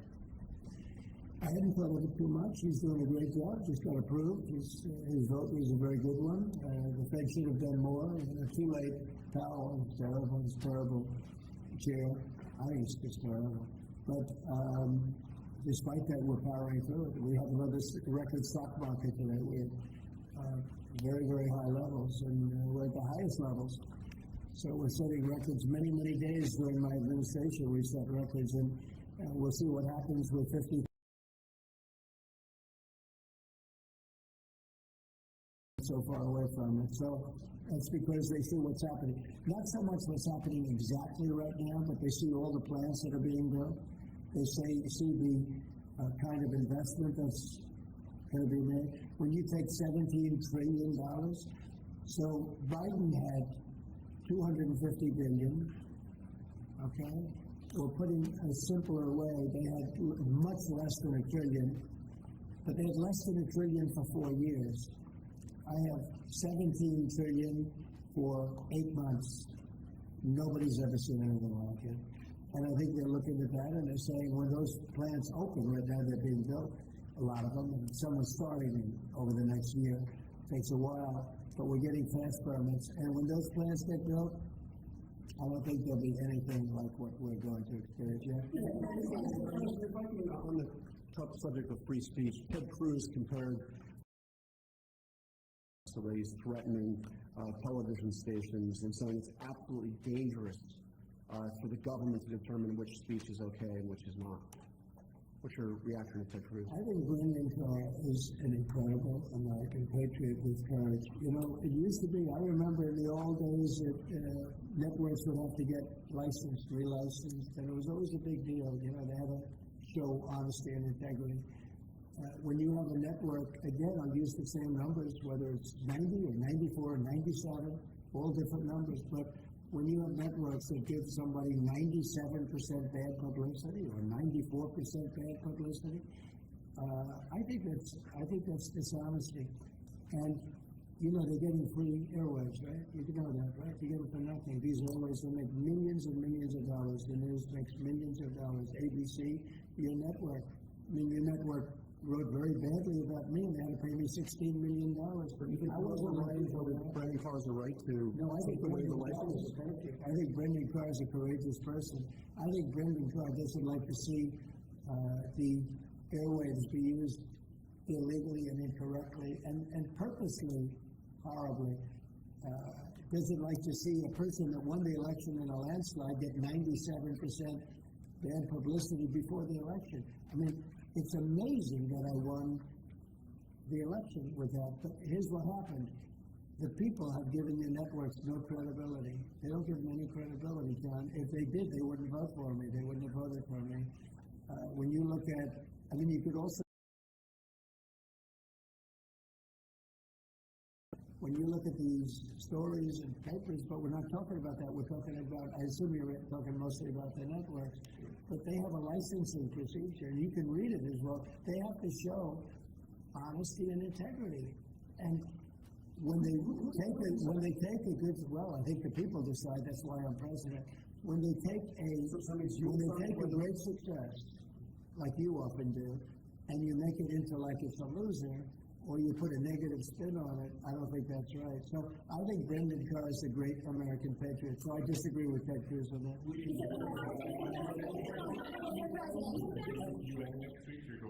I'll be at the UN, I'll be making a speech, yes. And the meeting of the other world leaders. Many of them. Well, I'm meeting Syria, living, what is your goal for attending that meeting? What do you consider? World peace. Nobody's done a better job than I've done on world peace. Nobody's settled so many wars as I have. You know, I've been here probably a little bit more than 8 months, and I've settled 7, and that doesn't include the destruction of a vast potential nuclear disaster in Iran, which we wiped out totally, as I say, obliterated. We obliterated it. It's been right with this beautiful plane right here. We just ordered some more of them, by the way. The B-2 bomber. Just ordered some more. The more updated version. Not that we needed that. We just need the plane because it was so flawless. These pilots flew 37 hours flawlessly. Not an engine problem, not a screw, not a bolt came loose. It was an amazing. Compare that to many years ago, Jimmy Carter, same country, with the helicopters and the problems and the prisoners and the hostages. And what a mess! You know, these planes flew 37 hours without a stop. They fueled up. We had 52 tankers fueling the planes along the way. It was an incredible. And every single bomb hit its mark. And then we fired 30 of them from submarines, from a submarine.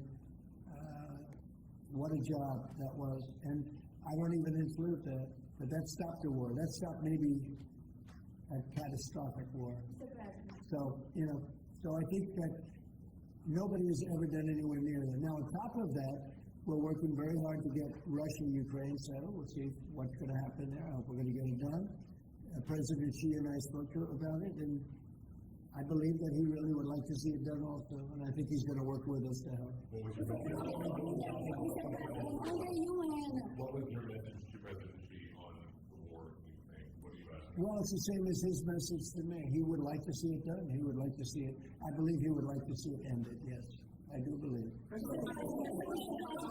two wars that we were talking about, Gaza and Ukraine, are escalating at the same time. You're going to take the stage at the UN, back to the stage after these years. Do you plan to setting any kind of red lines for these two countries? And you said before, you are frustrated with Putin. Are you also frustrated? We have a long time to go before I get up and speak at the UN, because every day is a long time when it comes to Gaza, when it comes to Israel and the Middle East. So we have a long time to go, but you know a lot of my opinions, and remember this, you can't forget October 7th either. People are forgetting October 7th. They forget it too quickly. That was one of the worst days in world history. It was the most evil attack that I think you could really say babies were involved, little babies were involved, and having their heads chopped off and all of the things that took place. You can't forget that. I don't forget that. A lot of people do, but I don't. Yeah, please. What goes into retaking Bagram? Does that require boots on the ground? We'll see what happens with Bagram. We're talking to Afghanistan.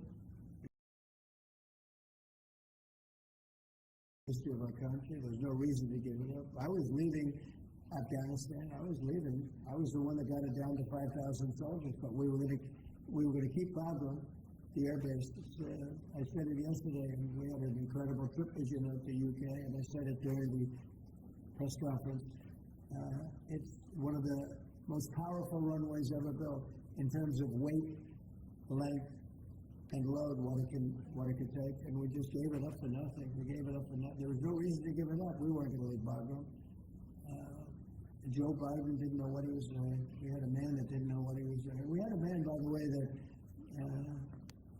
didn't approve. If you take a look at what's happening in Congress, we had a man that signed everything with almost everything with an auto pen, and he didn't tell the people from the auto pen, whoever was using it. The one man that used it predominantly said that Biden only spoke to him twice, and it was only about the weather. Okay, it was about nothing. So those pardons that he legal pardons, and that includes the congressman that destroyed and deleted all the information from J6. They deleted everything because it turned out that they were wrong. It turned out that I offered 10,000 National Guard or soldiers, whatever they wanted, and you wouldn't have had a problem. And they turned it down. Nancy Pelosi turned it down, and the mayor of Washington, D.C. turned it down. They deleted everything, and they destroyed it, illegally destroyed it. And Biden gave them a pardon.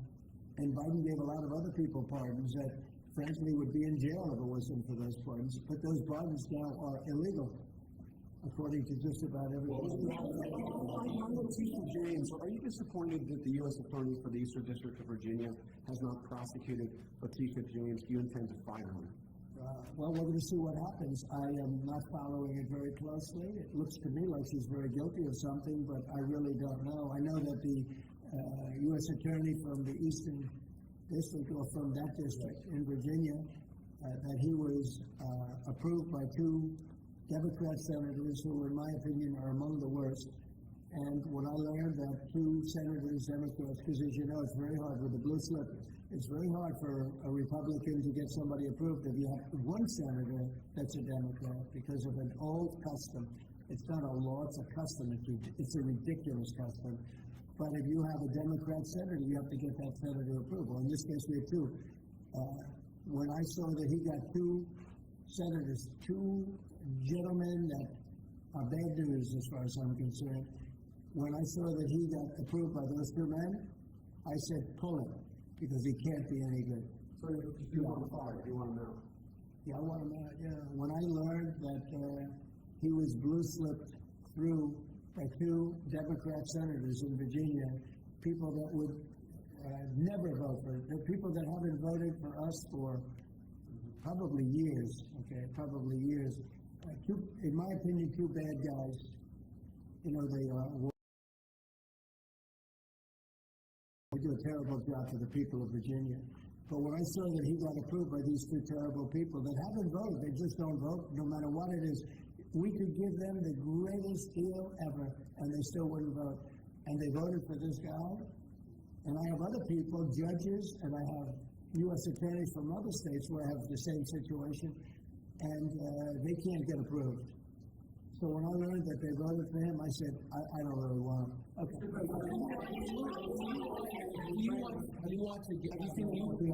Have you seen the polling, the Gallup poll out of Ukraine that shows 23%, less than a quarter of Ukrainians actually support continuing the war against Putin?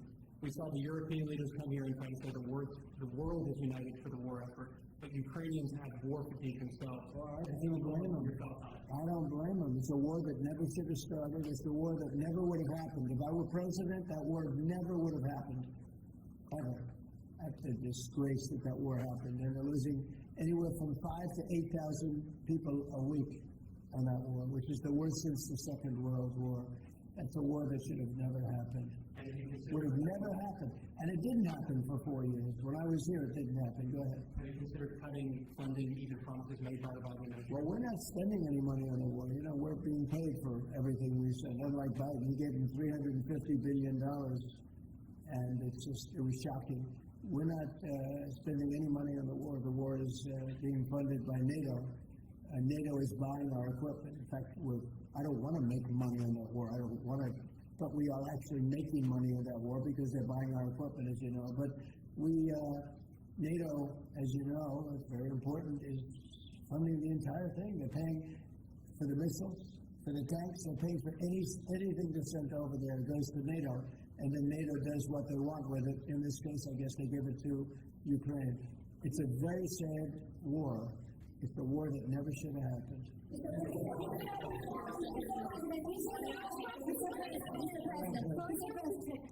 you tell me, is the U.S. government going to take a board seat in the company, and will the U.S. government get a board seat within the company? Well, we're going to announce that. Are you talking about TikTok? Yeah. We're going to announce it. But it's a great deal for our country. It's a great deal for all of the young people in the country that wanted it, and people generally. I was happy with it. Look, I wasn't a fan of TikTok, and then I got to use it. And I became a fan, and it helped me win the election in a landslide. So I think that it's a deal that's going to be great. And it's also controlled by very powerful and very substantial American people. By the way, all American people. Mr. President, question from Newsmax. Last year, before you took office, there was an estimated 6.8 million men not actively seeking work of prime working age. So if you and Secretary Lutnick could talk about the efforts your administration is taking to help our American gentlemen get back to work. Yeah, well, what we're doing is we're building plants all over the United States, and frankly, because of tariffs, we're taking in trillions of dollars, and countries that have ripped us off for years, and everyone knows this, countries that have ripped us off for years, like nobody's ever been ripped off before, they're now having to pay up. They're paying a lot of They're paying a lot of money to America, and we're reducing taxes with that money, and we're doing things that we were never able to do before. So it's you're going to have a lot of jobs. The jobs are being created right now, and the tariffs are protecting our country. And we use, tariffs were used against us, but we didn't use them against others. But we're really better at it than anybody else, and we will have taken in trillions of dollars. Nobody's ever seen anything. Even people that were against the tariffs, now they see the way they're working. And by the way, with no inflation, with no problem, we're just building up cash, and we're using that cash to reduce taxes, reduce debt, and other things. It's a great thing to watch. And your honest reporters are saying they've never seen anything like what's happening. Our country is becoming very rich again only because of tariffs. If I didn't get elected, this country it was a dead country. Look, we were a dead country a year ago, and now we're the most successful, most vibrant country anywhere in the world. See you. You're good on television. Tonight, in a few minutes, Steve Bannon will appear on my show. He floats the idea that you should dual hat Secretary of Treasury Scott Bessent, not only as Treasury Secretary, but as interim Fed chair. Would you be willing to entertain that? In other words, you like Scott. So do I. And I like Steve, too. Would you like to do that in dual hat? We could save a little bit of salary. I think I could maybe make a deal where we just give them one salary. I have a couple of them. I have Marco. No, we have Marco who's got about 3 positions. He's doing great also. No, I don't think that's going to be necessary. Actually, I went to Scott and I talked to him about that position, and he loves what he's doing right now. So, he's not in the mix because he loves being Secretary of the Treasury. Today is the first day of early voting in the Commonwealth of Virginia. Are you planning on campaigning for Winston Sears, John Reed, or Jason Mayaris? Well, I'm going to have to look at some of them. As you know, it's sort of a semi-local election. I've been watching it. I've been seeing the Who do you like of the group? Who do you like? All of them? You like them? Well, I'll take a very strong look. For you, I'll get a look. Secretary Kennedy's panel on vaccine changed its broad recommendations on COVID-19 vaccines today. Are you comfortable with that change, or would you like to see Americans take the vaccines that were developed under your tenure? Yeah? Well, the vaccines, according to a lot of people, and if you look at yours, have had a tremendous, Operation Warp Speed was, just according to just about everybody, was one of the greatest things that any president has ever done in this country. So we're very proud of it. I'm very proud of it. I'm also very proud of Regeneron and some of the things that came out of, all of the labs and all of the research that we've done. So I don't know exactly what the final determination is, but I had the vaccine. I was very happy with it. Here I am. Right? Here I am. Bobby Kennedy seems to be undoing what you did with Operation Warp Speed. Because I want to have opposite views. That's okay. I think we're going to have something very, very big coming up soon on autism. Autism is totally out of control. Things that, in my opinion, I had to do is to see what's going on with autism. We're going to have a news conference early next week on autism, and I think you're going to see some things that are amazing that we've learned that somebody else wouldn't have learned.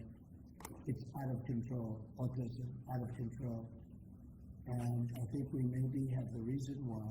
But is Bobby Kennedy going too far and unwinding the vaccines? He's saying for older people, he's saying for older people, a lot of people agree with that. And but I can tell you this, Operation Warp Speed, one of the greatest things a president has ever done for this country. And you can say the world, because when we came up with that vaccine, the whole world opened up. But I put Bobby there as somebody that will go either way. And I want the facts, but I also look at facts from Pfizer, where they spent a lot of money, and the other drug companies, they spent a lot of money on finding out the results after the fact, and the results were amazingly good. I'm wondering if you've seen the video put up by former Israeli hostages addressed to you one is a widow of one that died, and these are people who are freed thanks to you, but they're absolutely encouraging you to force a ceasefire, force an Iranian ceasefire, and they didn't address it to him because they think you're the one who might actually listen to them and get it done. They're worried that the hostages who are still there are more at risk if the war continues. Well, they might be. They also, maybe they'll be freed because of that. You know, you never know how it's. Look, war, I was saying, war, a lot of strange things happen. A lot of results take place that you would never think were going to happen. As you know, I was able to get most of the hostages out. We're down to 20, and we have 32 dead people. You know that. We have 32, maybe more, 38, but between 32 and 38 people that were dead, mostly young people. And I've dealt with some of the parents. And we got all our Americans out, as you know, but now we're talking about mostly Israelis.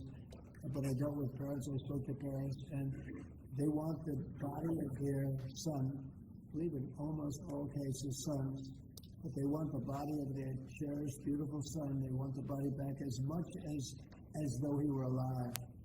It's so sad to see. But I've dealt with the mothers and fathers, please, sir, please, the body of my son, they know he's dead. And they just want him back. They want him back as much as though he's alive. I mean, it's very terrible. And, you know, we have very close to 40 bodies that are included in the whole thing. But we have 20, probably 20 that are living. It might be a little bit less because a couple of things. Look, young people don't die. Okay, they just don't die. And it can take a lot, but a lot of people have died in these horrible tunnels. They're mostly in the tunnels. I know a lot about it. I got them out. I always said the last 20, when you get down to the last 10 or 20, it's going to be very tough.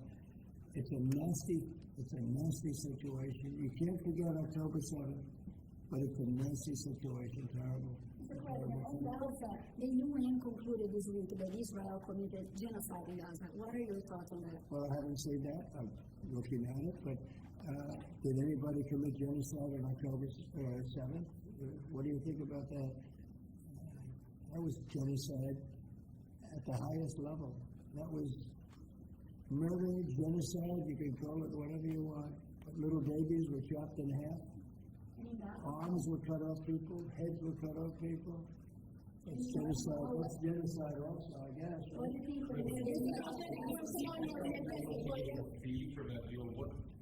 Well, it hasn't been fully negotiated, but we'll get something from the standpoint that we worked hard. We put up a lot. We spent a lot of money on letting this come and letting this, it's a very, very big deal. It's a very powerful deal. And the United States really, I see it. People were saying, save TikTok, save TikTok. So many people. It's a big thing. And, China can be very proud that they were able to get that started. And so I very much appreciate President Xi's working with us on that. Very much.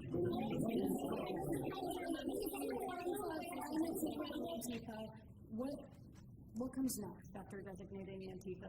We're going to designate too, but we're going to look at the people that funded Antifa, see who they are, where they came from, and why they did. Have you seen Portland at all? You take a look at what's happening in Portland. It's, it has been going on for years. It's just people out of control. They're crazy. We're going to stop that very soon. We have to get rid of a couple of other problems first. We're going to get rid of the problems in Memphis where you can't even walk a block without getting shot. We're going to get rid of the problems in Chicago. Chicago's a great city, and we have to save it. We have to save it. I told you I had the head of the Union Pacific Railroad in my office, and I said, so what do you think? You go to every city. You have railroads in you are the biggest railroad, beautiful railroad. He's a great guy. I said, what do you think? He said, sir, save Chicago. Don't let it go down. Save it. The way he said it was so meaningful to me. It was so terrible. In a way, it was terrible. Save Chicago. Who would ever think that we'd be sitting here talking about saving Chicago? Chicago's a great city. They have a terrible mayor. Terrible. He's at 5% approval rating. Incompetent person. They have an incompetent governor, in my opinion. He's incompetent. 11 people get shot. He says crime is in a good shape. I mean, they're losing 4, 5, 6 people a week getting killed by bullets, by knives. And then he says how wonderful it is, Chicago. So, well, it might be wonderful for him. I think they're afraid. Look, he's not a stupid guy. I really believe they're afraid to say, politically, I guess, from an ideology standpoint, from a democratic standpoint, he is afraid to say the fact that they have a very unsafe, very dangerous city. He should say, I'm going to call President Donald Trump, and I'm going to ask him to send in the troops, to send in the National Guard and clean this hellhole up. Because Chicago can be a great city again. I'll tell you what, Washington, D.C. is a great place again. It's booming, and the restaurants are booming. And 6 months ago, 7 months ago, nobody could go outside. And even just walking around the White House, people here are thanking me for what I've done. They're thanking me. They're saying thank you. And I almost know what they mean, because they can walk to work. And even when they took Uber and they took other forms of transportation, they felt unsafe because the car was hijacked while they're in there. They take a car, and it's being hijacked as they get into the car. And they did that for safety. And now we have a safe place. Here we've taken 1,500 people out of career criminals have been taken out of Washington, D.C. And we weren't very nice about it. I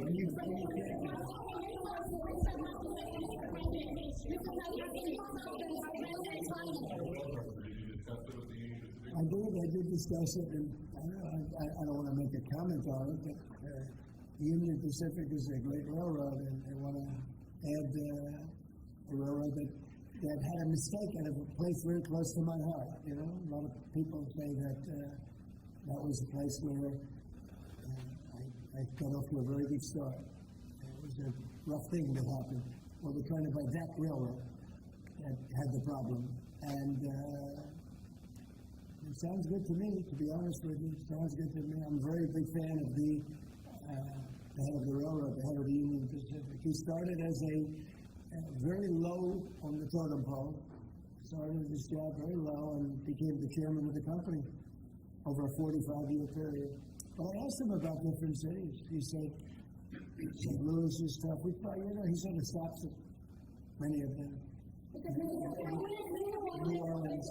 We have to save New Orleans. Mr. President, when are you going to get We're going to be going into New York, too. And we're going to be going in quiet. You're really obnoxious. I'm not obnoxious, but I'm trying to ask you, what about your plans You are for really Memphis? obnoxious. I'm not obnoxious, but I am asking, what are your plans for Memphis? Many people I'm not going to talk to you until I call on you. What are your plans So, for Memphis? who else? Yeah, go ahead. I just want to settle this free speech question, because you've said that you restored free speech in America. Yeah. Is that free speech including for people who are harshly critical of you, for your political opponents, for people who say things you don't I've like? become immune to it. I've become immune to it. There's never been a person that's had more unfair publicity than me, and that's why your network paid me $15 million, or $16 million, I believe, to be exact, George Slopadopoulous. And that's why CBS paid me a lot of money, too. And that's why I sued the New York Times 2 days ago for a lot of money. Because I'm winning. I mean, I'm winning the cases. And the reason I'm winning is because you're guilty, John. You're guilty. ABC is a terrible network, a very unfair network, and you should be ashamed of yourself. NBC is equally bad. I don't know who's worse. I think they're equally bad. And, for you to stand there and act so innocent and ask me a question like that. But look, you paid a big price because you were dishonest, John. The reason I won that lawsuit was because you were dishonest. You were proven to be dishonest. And so you can't sit back and just say, oh, well, what do you think? Like you're some wonderful person. You're not a wonderful person. Frankly, you're a terrible reporter. You know it, and so do I. Okay. Here's what we're going to do. We're going to talk about something that's going to reduce our taxes greatly. That's going to hopefully bring some great people into our country. As you know, right now nobody's coming in because we've succeeded in closing. We've closed the border very successfully. I think you will agree. We had nobody come in for the last few months. I mean, it was actually said zero. Even I can't believe zero, but the numbers are put out by very impartial people or people that have a tendency to be on the left. And they actually said for the last 3 months, nobody came in. We have a very strong border. It's a closed border. People are coming into our country, but they're coming in legally. It's a beautiful thing to watch. But we are doing something where, rather than coming into the border, 25 million people came into our country during Biden. One of the saddest things. The worst thing, look, he was horrible in inflation, he was horrible in just about everything you could be. I don't think he was good on, he wasn't even fair on anything. It was a horrible administration. He was the worst president in the history of our country, and we have to mop it up. The hardest thing that we have to do is to get rid of the criminals that he allowed into our country from prisons, from mental institutions, gang members, drug dealers, and we're getting them out, and we're getting them out fast, and we're making America safe again. Great again, but we're making America safe again, and it's an honor to do it. But this is an unforced error. What they've done is this is just an unforced error. So I'm going to ask Howard to speak. Howard's done a fantastic job, as you know, Secretary of Commerce. And I'm going to ask Howard and Will, could you just give a quick description of what we're doing and what we're signing, et cetera? And I will do that. So we have 2 items for your attention today, sir. A major focus of your administration has been shifting the conversation and shifting the policy dynamics around the issue of immigration, closing the border, preventing illegal immigration, but also, as is the case with the executive order in front of you, opening new pathways for truly extraordinary people to come contribute to America instead of taking away from it. So this executive order is entitled the Gold Card. It will set up a new pathway, a new visa pathway for foreigners of extraordinary ability who are committed to supporting the United States for a payment of $1 million to the U.S. Treasury, or if a corporation is sponsoring them, $2 million by that corporation, and that will give them access to expedited visa treatment as part of this new Gold Card program. And one of the biggest problems we have is that people, they go to the best schools and they do great and they get great marks, and then they're thrown out of the country. You're not allowed to stay. This way, a corporation will be able, sort of like a signing bonus in baseball or football, a corporation will be able to get them to stay in the country. And I think it's going to be tremendously successful. Howard, would you say a few words about that? Sure. So historically, the employment-based Green Card program let in 281,000 people a year. And those people, on average, earned $66,000 a year on average, and they were 5 times more likely to go on assistance programs with the government. So we were taking in the bottom quartile, below the average American. It was illogical. The only country in the world that was taking in the bottom quartile. So what we are doing now is we are going to stop doing that. We're going to only take extraordinary people at the very top. Instead of people trying to take the jobs from Americans, they're going to create businesses and create jobs for Americans. And this program will raise more than $100 billion for the Treasury of the United States of America. Which we'll use for cutting taxes and paying down debt. We think it's going to be very successful. Essentially, we're having people come in, people that in many cases, I guess, are very successful or whatever, and they're coming in, they're going to spend a lot of money to come in, they're going to pay as opposed to walking over the borders, and they may come from jails, prisons, and everything else. These people don't. They're very productive people. And they're going to pay $1 million. The corporation is going to pay $2 million. And it's going to raise billions of dollars, billions and billions of dollars, which is going to go to reduce taxes, pay off debt, and other good things. So I think it's going to be very successful. Mr. President, What? are the big tax on board with this decision? You just What's going to, I wish you'd speak more clearly, I really think. Give it to me again. Are the big tax, the CEOs on board with this decision? Big tax? Big tax. Big tax, yeah. Big tax, it's every company. It's big tax, it's big tech, it's big everything, okay? It's a company, I said, it's not a tech company, it's tech companies and everything else.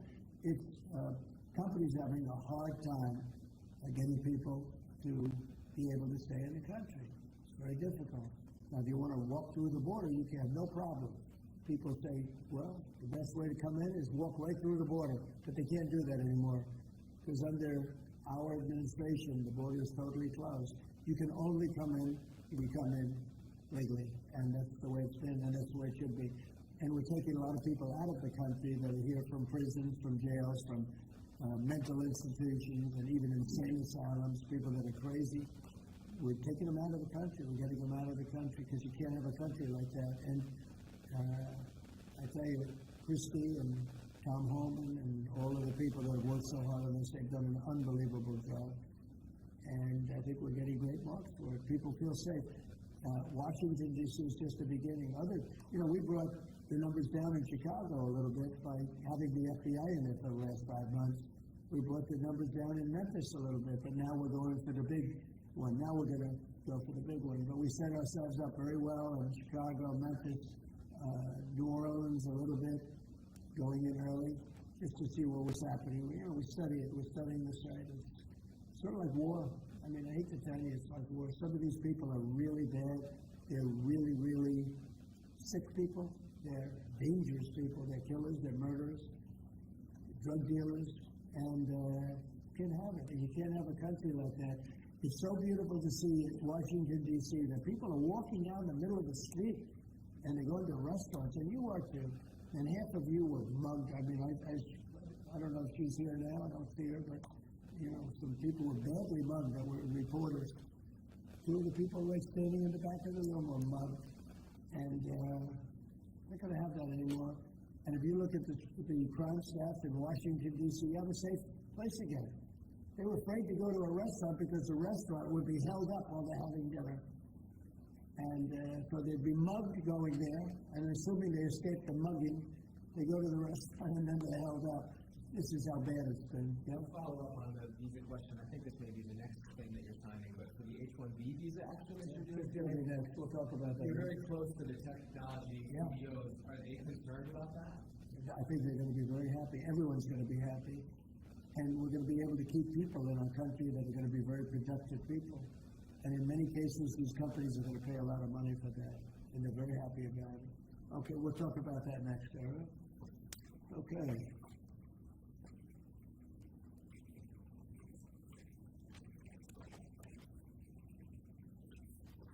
My friend, why don't you keep that? Okay. Thank you. That's such a good job. Okay. That's phase 1. John, you happy? Okay. Okay, let's go. Thank you, Mr. President. One of the most abused visa systems in our current immigration system has been the H-1B non-immigrant visa program. This is supposed to allow highly skilled laborers who work in fields that Americans don't work in to come into the United States of America. What this proclamation will do is raise the fee that companies pay to sponsor H-1B applicants to $100,000. This will ensure that the people they're bringing in are actually very highly skilled and that they're not replaceable by American workers. So it'll protect American workers, but ensure that companies have a pathway to hire truly extraordinary people and bring them to the United States. We need workers. We need workers. We need great workers. And this pretty much ensures that that's what's going to happen. I think, John, do you agree with that? Well, they're $100,000 per year. So the whole idea is no more will these big tech companies or other big companies train foreign workers. They have to pay the government $100,000, then they have to pay the employee. So it's just not economic. You're going to train somebody, you're going to train one of the recent graduates from one of the great universities across our land, train Americans, stop bringing in people to take our jobs. That's the policy here, $100,000 a year for H-1B visas, and all of the big companies are on board. We've spoken to them about the gold. They love it. They love it. They really love it. They need it. Go ahead, Jim. Mr. President, it seems like there's 2 categories of visa programs. The H-1B, that a lot of people believe take American jobs, and then the gold card and programs like EB-5 that add value and jobs to America. Is that sort of how you look at the visa program? Well, ideally, look, if somebody's got the people, they're not going to want to spend $100,000 as an example in your second category. So it's not taking jobs. And we need certain jobs. We need certain skill jobs that we don't have. but they won't be taking jobs because, ideally, the people aren't going to want to, they're not going to have. In America. Right, that's right. So that's what I'm asking. They're really investing in You it. have two categories. One, the Secretary electing the gold card and EB5 to create jobs, add investment, and then there's other ones that seem to take, whether it's a J1 and O or an H1B that take U.S. jobs. Yeah, that's pretty correct. I would say that's a correct assessment.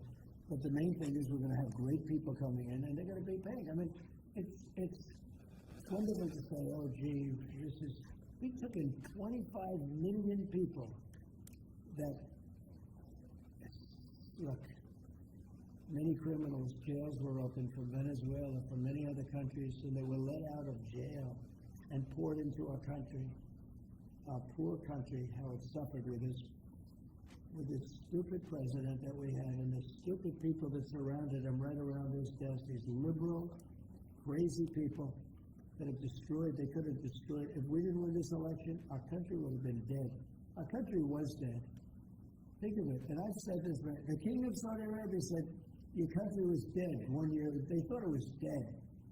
This country couldn't have survived another year of those people running it. And now we have the hottest country anywhere in the world. Think of that. And this is going to help.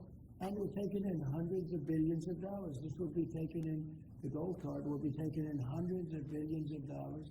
And companies will be able to keep some people that they need. They need people of expertise, great expertise. And I think it's going to be a fantastic thing. And we're going to take that money and we're going to reduce taxes. We're going to reduce debt. We have a very, very strong country. Assuming everything works out great with the lawsuit that we have a lawsuit that's inspired by foreign countries that ripped us off for 25 years. But assuming we win that, we hopefully win it in the Supreme Court of the United States.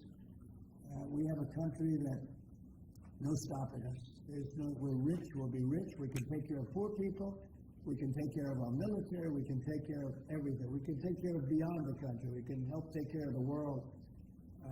But we don't want it to just be the same struggle that we've had for years where other countries charged us tariffs and they ripped us off. Our country has been ripped off more than any country in the history of the world.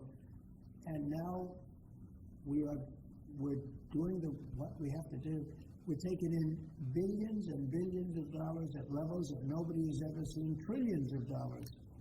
And we're using it to reduce debt, we're using it to reduce taxes. The great big beautiful bill is a big tax reduction. It's being paid for by the tariffs, and people are paying a lot less money in taxes. They're being, think of it, no tax on tips, no tax on Social Security, no tax on overtime. It's an unbelievable phenomenon. It really is. It's the golden age. We're making it the golden age.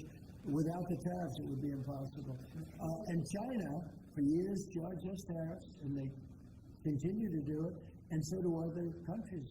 Most countries, they charge us. They were ripping. Look, the European Union, as you know, I get along very well with them, but they ripped us off so badly.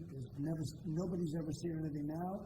The European Union is paying us $950 billion, and they're paying us $750 billion to buy our energy, and they're okay with it. They signed the agreement. It's not like anybody forced them to do it. They're okay with it. Tariffs are making our country very rich again, and we'll be able to take care of our debt. We'll be able to take care of our taxes, lower taxes. We'll be able to take care of Medicare, Medicaid, Social Security. We're going to be a rich country again. Without tariffs, we'd be in very big trouble. Do you want Europe to pay 100% tariffs on China? H-1Bs are something that we've got people already in the country legally. On other regions or student visas, does this apply to them or to renewals, or does it only apply to people applying for the first time from abroad? Renewals, first time, the company needs to decide, do they want, is that person valuable enough to have $100,000 a year payment to the government, or they should head home and they should go hire an American. The whole idea is annual, and it's for total. It can be a total of 6 years. So $100,000 a year, so either the person is very valuable to the company and America, or they're going to depart and the company's going to hire an American, and that's the point of immigration. hire Americans and make sure the people coming in are the top people. Stop the nonsense of letting people just come into this country on these visas that were given away for free. President is crystal clear. Valuable people only for America. Stop the nonsense. And remember, the country, the country would rather not have to pay $100,000, but and they'd rather have you do that. You hire Americans, so there's an incentive to hire Americans. But there may be instances where it's better off doing it through expertise or whatever it may be. But they're both unbelievable, whether it's the gold card or anything else that we talked about today. And that includes talking about freedom of speech, because our country has been decimated by bad people, very bad people, people that love crime. They love crime. Explain it to me. They don't want to have our military go in and save lives. But when you go and ask the people, do you mind having the National Guard come in if it meant safety? They look at the question like, what's wrong? What kind of a stupid question is that? Of course they do. We're going to have a safe country again. We're not going to have people shot. 11 people shot. Think of it. In Chicago, over a period of 6 or 7 weeks, 55 people were murdered. And then you have a governor saying how wonderful it is. It's not wonderful. It's very unsafe.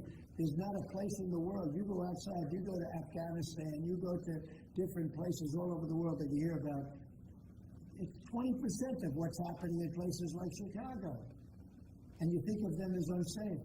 Mexico City, it's a tough place, dangerous place. The crime rate is lower. Think of it. What's happening to our country, we're not going to let it happen. And I think I got elected largely for that reason. So we're going to have a safe country again. We're going to have a great country again. We're doing unbelievably. We have the highest stock market in history. We have the most investment we've ever had, as a country coming in. And we're very simple. You know, they said, how'd you get elected? I got elected because I'm going to make America great again. That's what we're doing. We're making America great again. Thank you very much, everybody. Thank you, guys. Thank you, guys. Thanks, guys. We'll go right there. Thanks, guys. Thank you. Let's go. Right out this way. Thank you. Thanks, guys. Let's go. Let's move. Thanks, guys. We're out. Thanks, guys.